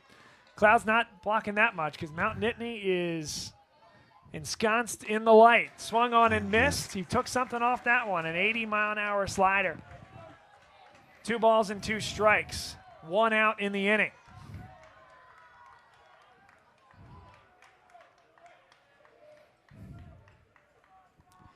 Two balls, 2 strikes. Here's the kick and delivery. In there, called strike 3. I thought he was going to call that a ball. I'm like, no. Doherty kind of knocked the knees down, buckled a little bit, but the umpire saw that one very well, calling a good game here today, by the way, and made the strike 3 call anyway. 2 outs in the inning. And, Chris, how good has the pitching been today, you asked? Well, you have 2 runs that scored on walks, another hit by pitch that scored, that was on an error, and then the wild pitch that scored LaSalle's only run of the game. That's how the 4 runs have been scored. Walks and 2 errors. Jack Pye went on a little bit of a streak there where he just couldn't find the plate, and that hurt him. Back-to-back walks.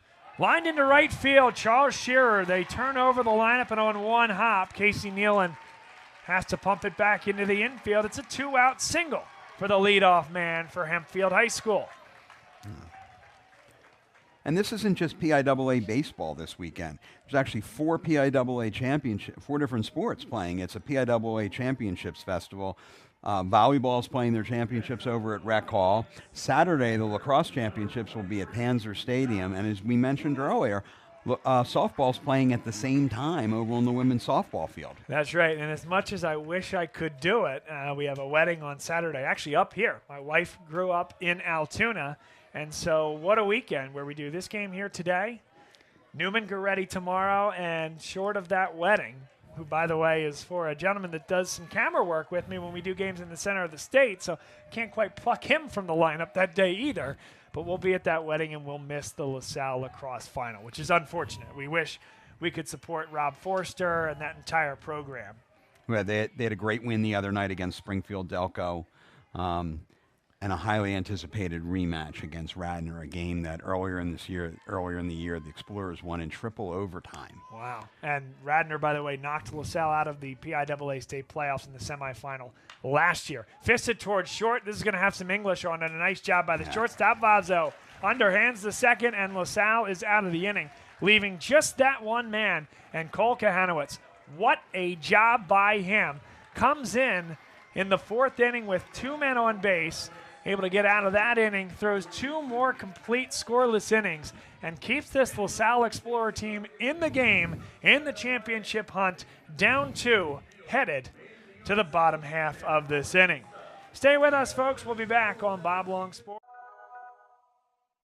What does this win mean? Been with the family for a long time. With our team chemistry, it was bound to happen. Just close, baby! Such a big win from Cross Country Mortgage. Dedicated to getting it done. My name is William Ryan, and I'm attending Boston College next year. LaSalle obviously academically is so strong, and that prepares me for college, prepares me for the next 4 years at Boston College. But furthermore, I think the community here at LaSalle and the experiences that they provide will allow me to thrive at Boston College next year. The college counseling office here at LaSalle. Back here in the bottom half of the 6th inning, so 6 outs for LaSalle to work with. Shout out, by the way, to our buddy Will Ryan, who was a terrific addition to the student broadcasting here at LaSalle High School. We appreciate all he's done over the many years, and he's doing a great job at Boston College managing that program. But as it stands, Brody Gebhard, he's not going anywhere. Back for his 6th inning of work, and LaSalle, this feels like the time here, Chris. The leadoff hitter, Liam Hawley, to the dish. Hempfield, for the first time, has someone in the bullpen. Can't see the number. Big guy. Liam Hawley, the lefty, stands in and rips it up the middle, but the shortstop very well positioned. Doherty to Harrelson in time for out number 1.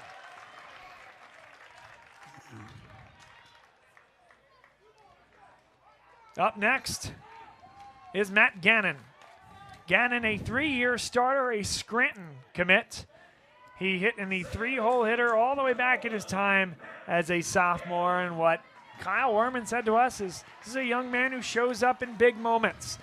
This qualifies. Big moment here for Matt Gannon. Yeah, the Explorers have the top of the order here. Gebhard misses badly on an off-speed pitch, kind of slowed down his body and missed in the left-hand batter's box. And again, tried that same thing, kind of gave away that off-speed was coming, and it wasn't anywhere close. Yeah, if you were down to 6 outs, these would be the 6 batters that you would want. 2-0, hitters count for Matt Gannon, who digs in. And he missed high, did Brody Gebhard, so has shown absolutely no signs of wear or not being sharp. Here's the 3-0 pitch. Finds the zone that time. Took something off that one, just a 76 mile an hour. Perhaps that was a changeup, just trying to get something over. 3 balls and a strike. Another hitter's count. Gebhard brings it home.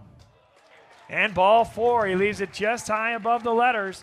LaSalle has the base runner they need, and the tying run comes to the plate in the form of Eamon Chandler. Chandler, a left fielder. You have that short left field wall at 320.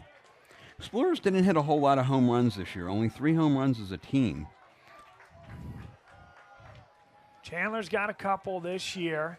1 out, man on first. A curveball missed, and now that's 5 balls in the last 6 pitches for Brody Gebhard, and we got a guy out there in the bullpen, like you said, Chris, throwing about 45-foot tosses right now. Chandler leaves it above the hands, a fastball at 83 miles an hour.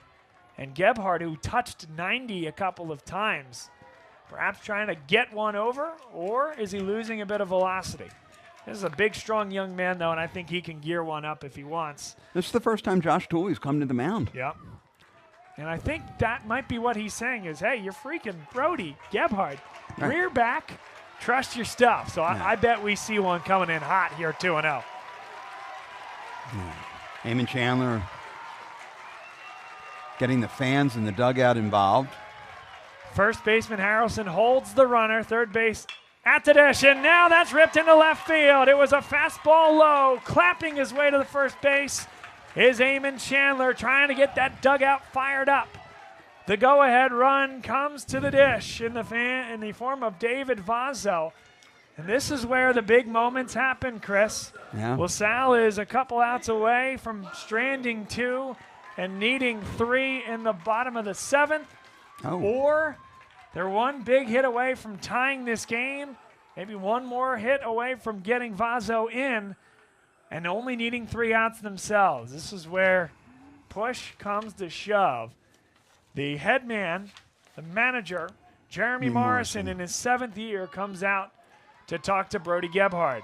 Actually looking at the mound, almost the mound surface, like where his leg finishes. Yeah. This is clearly not to take him out because the relief pitcher is not ready. Nope. He only just went to the mound. He was throwing about 45 feet just a few minutes ago, so I don't think he could come in and pitch. Yeah. Conversation is over. They brought the entire infield in. Tooley will hang out there for just one more second. And the LaSalle crowd brought a decent crowd here today. They're making the most noise that they have. You have your cleanup hitter. Yeah, LaSalle has the cleanup hitter coming up in David Vazzo, followed by Kevin Schmidt. Kyle Werman told us that for the better part of the year, David Vazzo has been the best hitter on this LaSalle team. Looks as if they brought in a courtesy runner for Eamon Chandler at first. Well, it would not be a courtesy runner then. They're going to actually make a substitution and probably put Chandler back in defensively. He kind of lofts a curveball there at 68 miles an hour for ball number 1 to David Vazzo. Gebhard does not look particularly comfortable out there. So Chandler will not be able to bat again. They're going to try to back pick him, and he's safe. Oh. The first baseman, Logan Harrelson, was playing in front of the bag, and it was a timing play where he took one drop step to the bag. Gebhard comes off the mound. They're both looking to the sky. They can't believe it. Yeah. I think a good call there from that. It was a good call. It was a close call. So you want to be a pinch runner, huh? That's the pinch runner getting back picked there. Welcome to the state championship. Grounded to third base, Chopper on 2 hops. They go to second, and they do get him. And first, not in time. It was a quick relay to first. They got the pinch runner by a half step. Yeah, not a particularly well-hit ball by Vazzo, but they weren't able to turn 2. And what a big play that is, because now the tying run remains on first versus the runner getting to second if the third baseman, Dylan Jackson, had just taken the force out at first. It was a half step, if that, at second base, Chris. Very nearly safe on the play. The safe play would have been to go to first to get Vazzo. But Jackson knew exactly how much time he did. Camden Hulock moved to second. The second baseman stretched out like he was a first baseman to get that out. Big opportunity for Kevin Schmidt. Kevin Schmidt rips it into left field. 1 run will score. Vazzo takes a big turn around second and will hightail it back to second base. It's an RBI single for Kevin Schmidt. And keep an eye on this. My goodness, you think about what just happened, Chris. So Vazzo takes off for second base. All day long, they've been sending the weak side infielder to second base to either hold on the runner or if somebody is stealing. Vazzo takes off. It's the shortstop that heads to second base. Took a couple steps towards second, and then the ball went right through the shortstop hole. A hard ground ball from Schmidt. Well done by LaSalle. A curveball finds the outside corner. 2 outs in the inning, 1 strike to the hitter, Provenzano. The tying run is on second. The go-ahead run is on first. 3-2. Bottom of the 6th.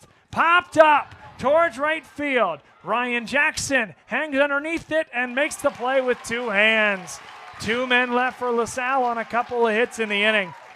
3-2, headed to the top of the 7th.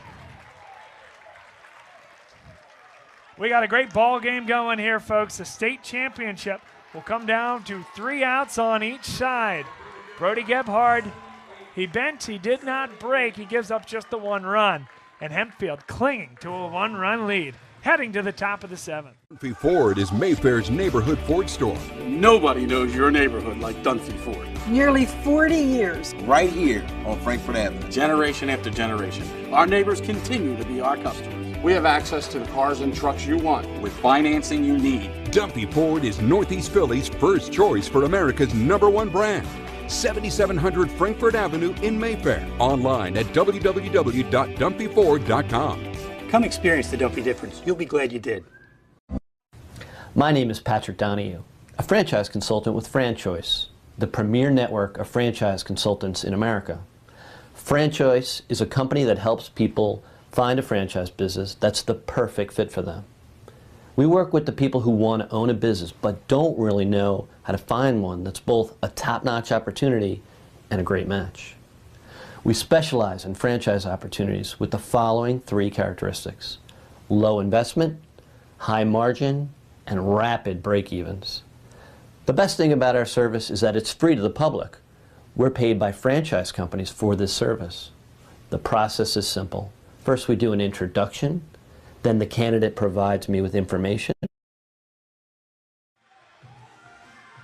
This is what dreams are made of. This is what a state final should be. A terrific game, 2 great pitching staffs that have been dominant all year long, and it's coming to a crux in the large school classification here in the PIAA. Bob Long, Chris Carabello, your broadcast team, an audio-only broadcast per PIAA regulations. It is so good to be in the yard, in the ballpark here today.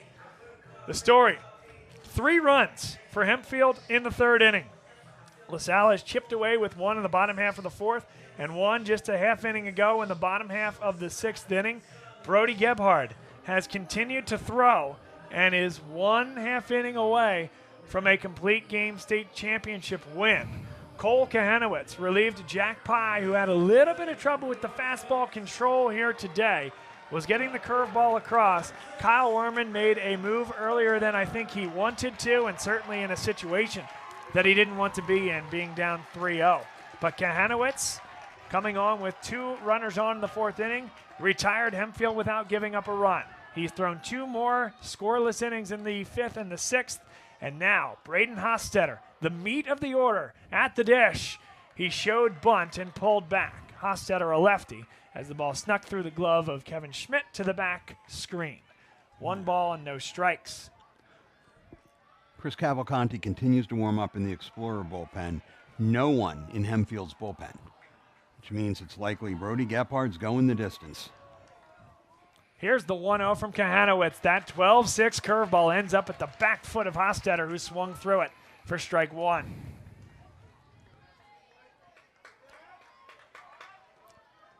He digs in. Hostetter touches his helmet, now puts 2 hands on the grip of the bat. A little waggle as Kahanowitz likes the sign and brings it home. A curveball comes in at the thighs. That's a heck of a pitch. 1 ball and 2 strikes. Hostetter didn't like it. I don't know where he thought that pitch was. That was brilliant from Kahanowitz. 1-2, 3 men on the right side of second base. LaSalle defense putting the shift on. That 1-2 is tapped towards the LaSalle dugout, foul. Stays in the count, a ball and 2 strikes.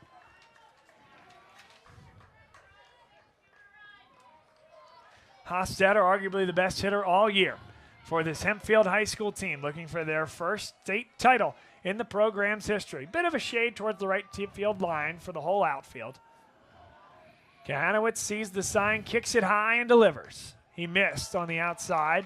82-mile-an-hour off-speed pitch, 2 balls and 2 strikes. Kahanowitz certainly in no pitch trouble coming in the 4th inning. Most importantly for LaSalle, got to get outs, keep the 1-run deficit, and give your bats a chance. Ooh. He just missed that one. That one looked good from up here, Yeah, perhaps a little bit off the plate, and the count runs full. And that left side is completely open. Astolfi's a little in, playing less deep than he was for some other hitters. Yep, in left field, Astolfi. Bagansky, the 3rd baseman, is in the shortstop hole. Here is the 3-2. In there, called strike 3. Braden Hostetter, he had tossed his bat towards the dugout, started running to first, puts 2 hands on his head. He can't believe it.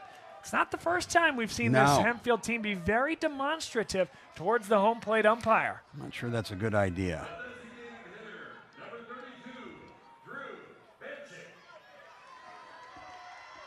Drew Benchich, he had a hit in his last time up. It was a big one. for this Hempfield team, put them in a position to score. They ended up not being able to score in that last inning. One strike as the fastball comes in at the letters. He's who was warming up in the bullpen. He would be their third pitcher, and he was warming up. 0-1 pitch. Kahanowitz in the windup, kicks and deals. Swung on and missed. He waved at a off-speed pitch at 80 miles an hour that started over the plate and ended up in that left-handed batter's box. That's why he's not in the bullpen, because he had to hit this inning. The 0-2 pitch from Cole Kahanowitz likes the sign. Here's the fire. Oh, in right there, called strike three. No argument that time. Yeah. He just keeps the bat on his shoulder, turns to his left, and walks to the dugout. A knee buckler from Cole Kahanowitz.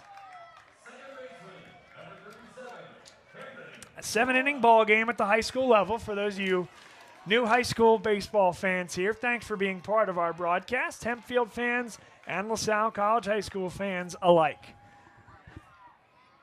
Infield now straight away. Everybody's back except for Bagansky, who's on the grass. That's a tapper to shortstop. Vazo up to get it. One crow hop and fire. In time, a good stretch by Eamon Chandler to get Camden Hulock.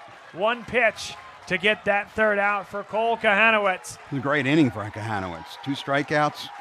An incredible outing where he goes 3+ innings, 3 2/3 in relief. He came in with 2 runners on and a game that could have gotten away from LaSalle.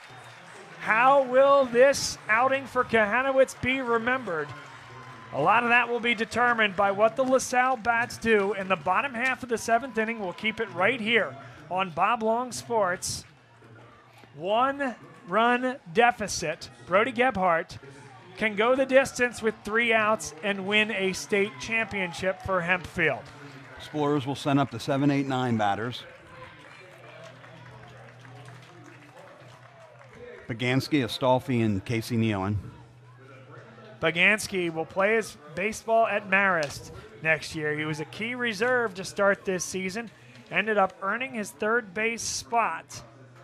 His brother Connor, we mentioned, was a pitcher on the 2021 team. He's been swinging the bat well of late per Kyle Werman. It was great to give us a lot of time earlier this week to learn a lot more about this particular team and this program that's found a lot of success. You think about what's at stake here, Chris. Hempfield High School looking for their first state title in the program's history. And LaSalle, if they can get 2 runs here in the bottom of the 7th and win a 4th state title since 2012, etches them as arguably the best baseball program in the state of Pennsylvania. Absolutely. They're going to need a runner. Hopefully Bagansky can get on. As you mentioned, his brother Connor, who pitches for Ursinus now. And they rise here on both sides. This is as loud as we've heard the building here today. A nice crowd from Hempfield, a nice crowd from LaSalle for the 6A championship. Who will be the champion, or do we happen to have extra baseball? Bottom of the 7th. Bagansky stands in at the dish. A strike finds the outside corner. 87 miles an hour from Brody Gebhardt. He struck out looking last time up. The 0-1 pitch is ripped into the screen. He was well behind that one. That one hit the screen right above the LaSalle dugout, and it's quickly 0-2. Gebhardt now, he's moving quickly. 2 feet on the mound, gets into his delivery. The kick and fire is popped up, and with a quick gust of wind, that'll get 3 rows into the seats. No balls, 2 strikes. Bagansky hangs in. Gebhardt in complete control. We've seen 3 fastballs in this at-bat. That one hit 89.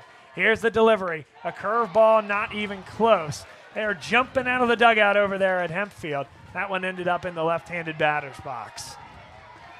Quickly back to it. The 1-2 is hit to right center field. A long run for Ryan Jackson. He won't get there. It lands in between a diving Shearer and Jackson. And he'll come into second base standing. A leadoff double for Andrew Bagansky. That ball hung in the Happy Valley sun for an eternity, but neither outfielder could get there. The 2 areas where there's sun in the outfield is where one of those is where the ball landed.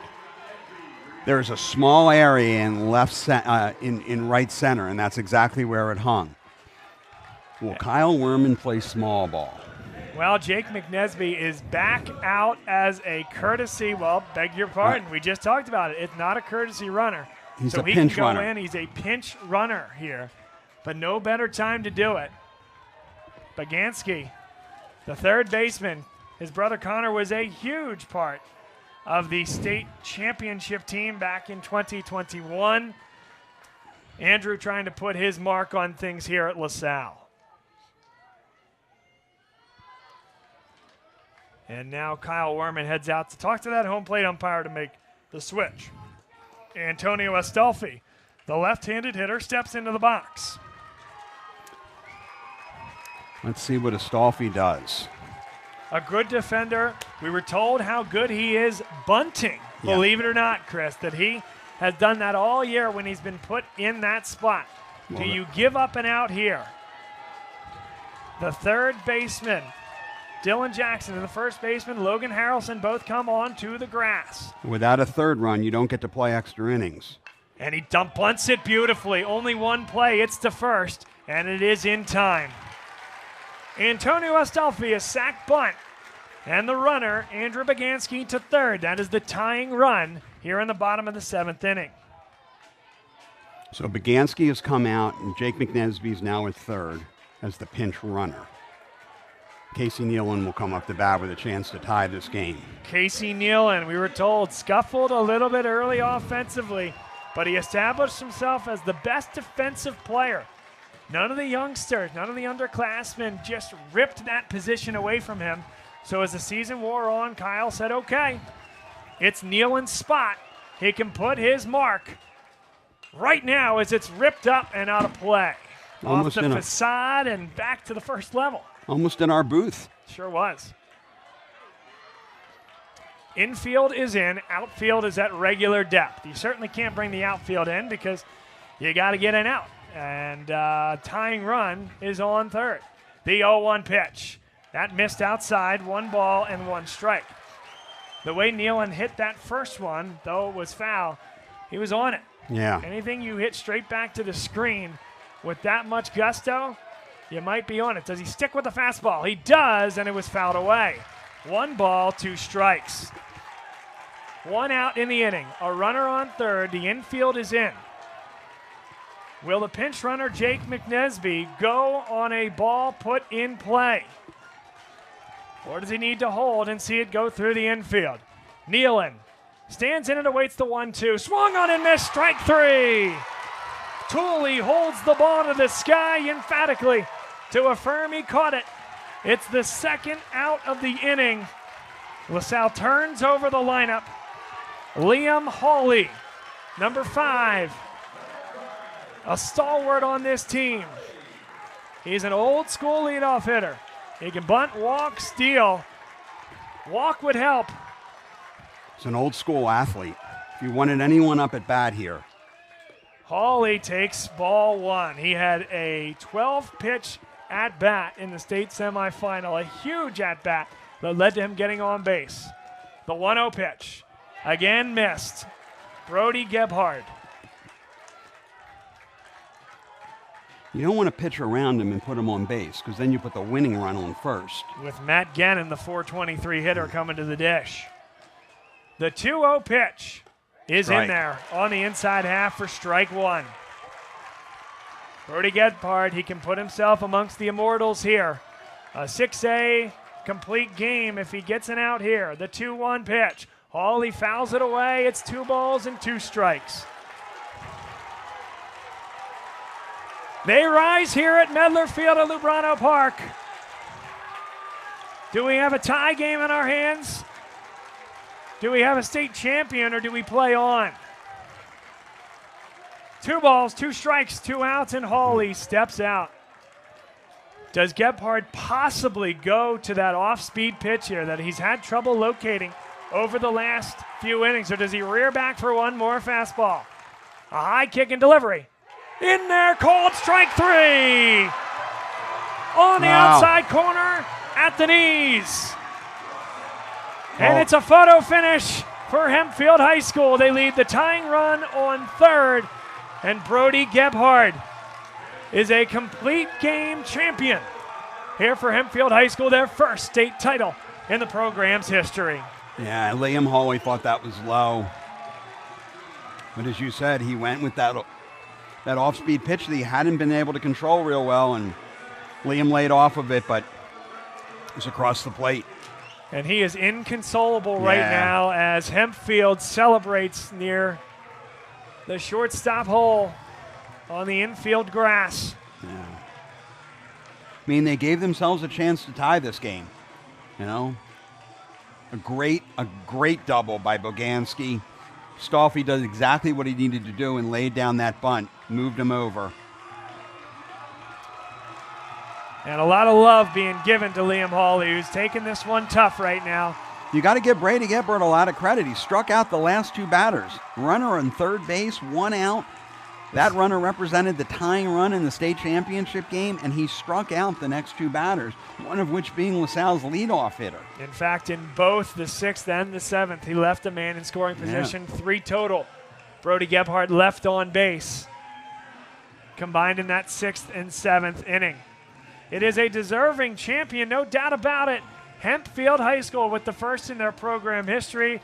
Congrats to the 7th-year head coach, Jeremy Morrison. He came up through the youth coaching ranks. He's not a teacher at Hempfield High School, but he's a local coaching savant, and he has gotten this program to the mountaintop at the large school classification, which is hard to do. About 12 years ago, Joe Parisi did the same for LaSalle, a program that only moved into the PIAA back in 2008.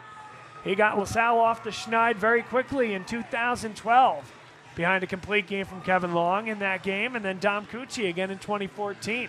Ryan Marler threw a complete game, 1-run game in 2021, and this would have been the 4th state championship for LaSalle baseball in that time frame. But you think about the similarities with how LaSalle started climbing the mountaintop and what Hempfield has done right now. Could this be the start of something? 6 juniors, underclassmen, in that starting lineup for Hempfield. And Brody Gebhard really showed incredible composure.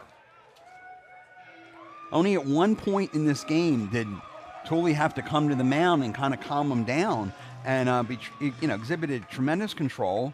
They only scored 3 runs, but the Explorers could only score 2. Uncharacteristic, although the 1-0 win in the 15-inning game against Downingtown East. But still, they left a lot of runners on base, and in the final 2 innings, just couldn't get that runner across. We want to thank everyone for joining us here today. My partner here, Chris Carabello, did a great job on color commentary. It's not as often that we get together in the booth anymore, so this was a treat. Congrats to Kyle Werman and this LaSalle baseball program. One of the hardest things to do, and it happens to a lot of teams every year. One of the hardest things is losing in the state final. But this is a great group of young men.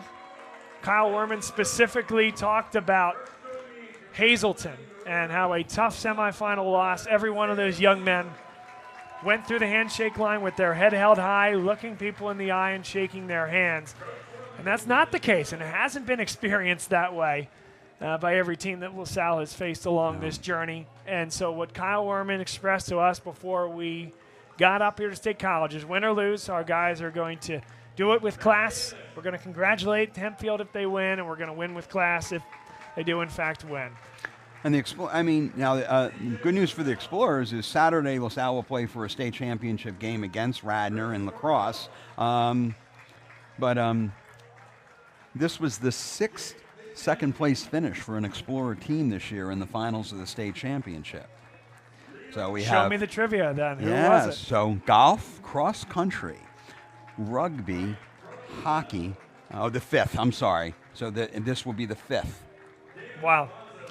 So this program and this school continues to pump out the high-level athletics, and it says a lot about where the school is. It's as healthy as it's ever been. Great young men. And right now, these young men are being honored.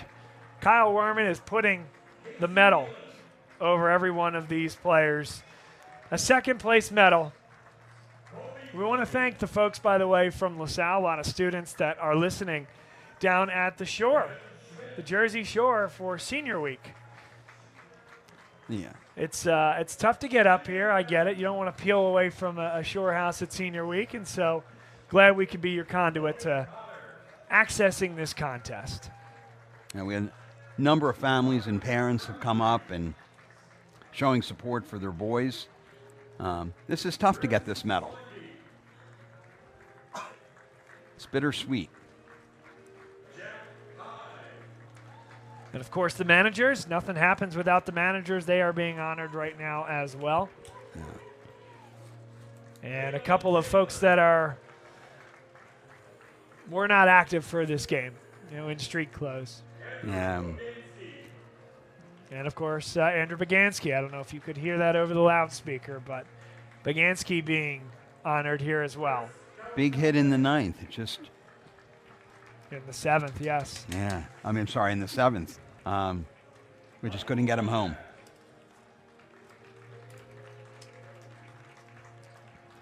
And you do everything you can from a strategy standpoint. You get a runner on second, and then you pinch run for him with McNesby. You bunt him over, and all you can do is hope at that point. That's right.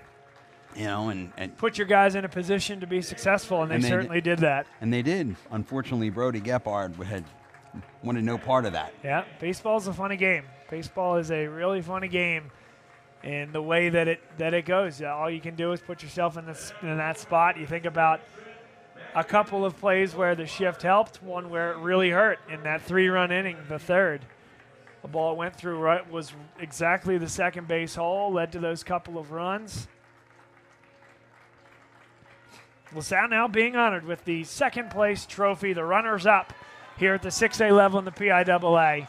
And a nice standing ovation from the parents, fans, and LaSalle constituents that have made their way the 3-hour drive up to State College. Yeah. Happy Valley had a little bit of different result this time. And this group is particularly happy. You hear that roar. It's coming from our left. It's the Hempfield High School fans. As the grounds crew works on the field. That's right. We're getting ready for tomorrow. 3 games tomorrow. That's right.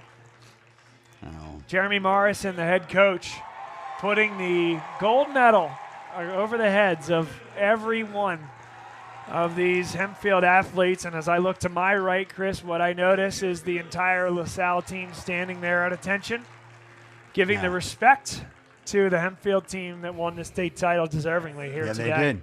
I think deserving is the key word there. Gebhard, you think about his run to get here. He threw a no-hitter in the quarterfinals, and based upon the amount of rest that he could get, he actually came back for the semifinal, came in relief. Logan Harrelson threw 6 1/3 or so, and Gebhard came back. So he had a hand in the quarterfinal, a big hand in the quarterfinal, by the way, a no-hitter, I'll say. Closed out the game in the semifinal and then throws the complete game here for Hempfield in the state championship. And so I mean it when we say those comparisons of how LaSalle built this program. It was on the back of 2 star starting pitchers, Kevin Long and Dom Cucci back in 2012. And now this team here for Hempfield. Logan Harrelson, call him the Kevin Long in that situation, the senior that was off to play high-level college baseball. And call Brody Gebhard the Dom Cucci, who was not a senior, still had another campaign ahead of him, and certainly is going to play baseball at a high level. This is how you build a program year over year. No. They were very well coached. They were disciplined, and particularly disciplined at the plate. If you think about it, that's how they score their runs. Jack Pye just lost control for a little bit and threw enough balls, and they were not swinging. Final couple of individuals, teammates for this Hempfield team being introduced.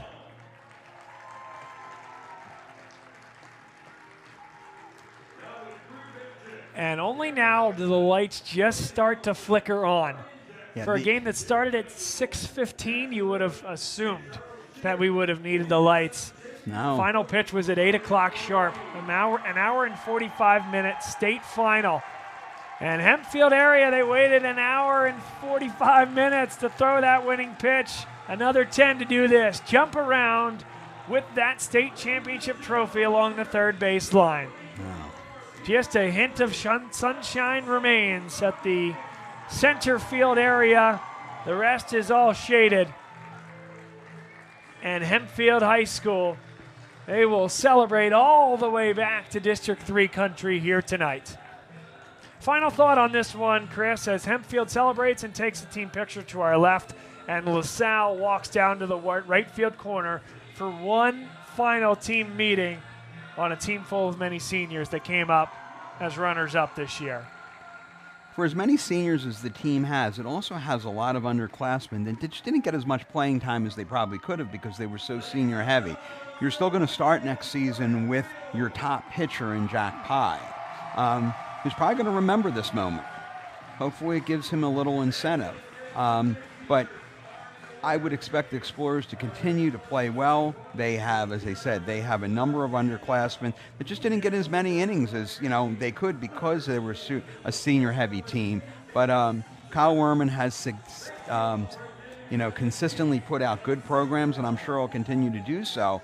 But you have to keep your eye on this Hempfield squad. You have to imagine that they're going to return as the District 3 champions and come back to the same place this time next year because they started 6 starters, including a stud pitcher. And I think there's a Gatorade jug involved here. Usually that's what happens when people sprint off to the dugout. I think that's what's happening. Yeah. They're going to get them on TV, a la Phillies. There it is. A Gatorade dump after the post-game interview. Not quite a Stoughton Marsh, but... Nope. Pretty good. Pretty good, though. Chris Carabello, my color commentator. Hey, thanks for coming all the way up to do this. My pleasure. Great to have you. Let's do it again in the fall. And we will. We will. We have some great football games coming up this season. The Brett Gordon era, taking over for his father, is about to begin, and we're going to start out with a game not far from here in Harrisburg against a very good Harrisburg team. And I'm looking forward to this. Looking forward to it as well. Thanks for being part of the crew. And as you are heading back to Philadelphia, we'll be back on the air tomorrow at 1:30-ish. We'll see. I'll be listening to you. And that Newman-Gretty team's a really, really good team. As I said, I had the opportunity to do the public address announcing for their District 12 game. Just a great group of guys, coached well. Coached, by the way, by Nick Nardini, member of the 2012 Philadelphia Catholic League champion team. Who beat the LaSalle team, That's right. And then LaSalle came on to win the Pennsylvania State Championship, and won in a great game. They sure did, without a doubt. So that's it for us here. The sprinklers are on. I think they're telling us to hit the showers here as well. Thanks to Chris Carabello. My name's Bob Long. Thanks to Bob Zanio, the athletic director for LaSalle, who made it for making this broadcast happen. All the PIAA staff here at Medler Field at Lubrano Park. And we'll return on Friday, the 14th of June at 1:30 for Newman-Gretty taking on Avonworth. Until next time, Hempfield, your state champions here in the large school classification. My name's Bob Long saying so long from Bob Long Sports.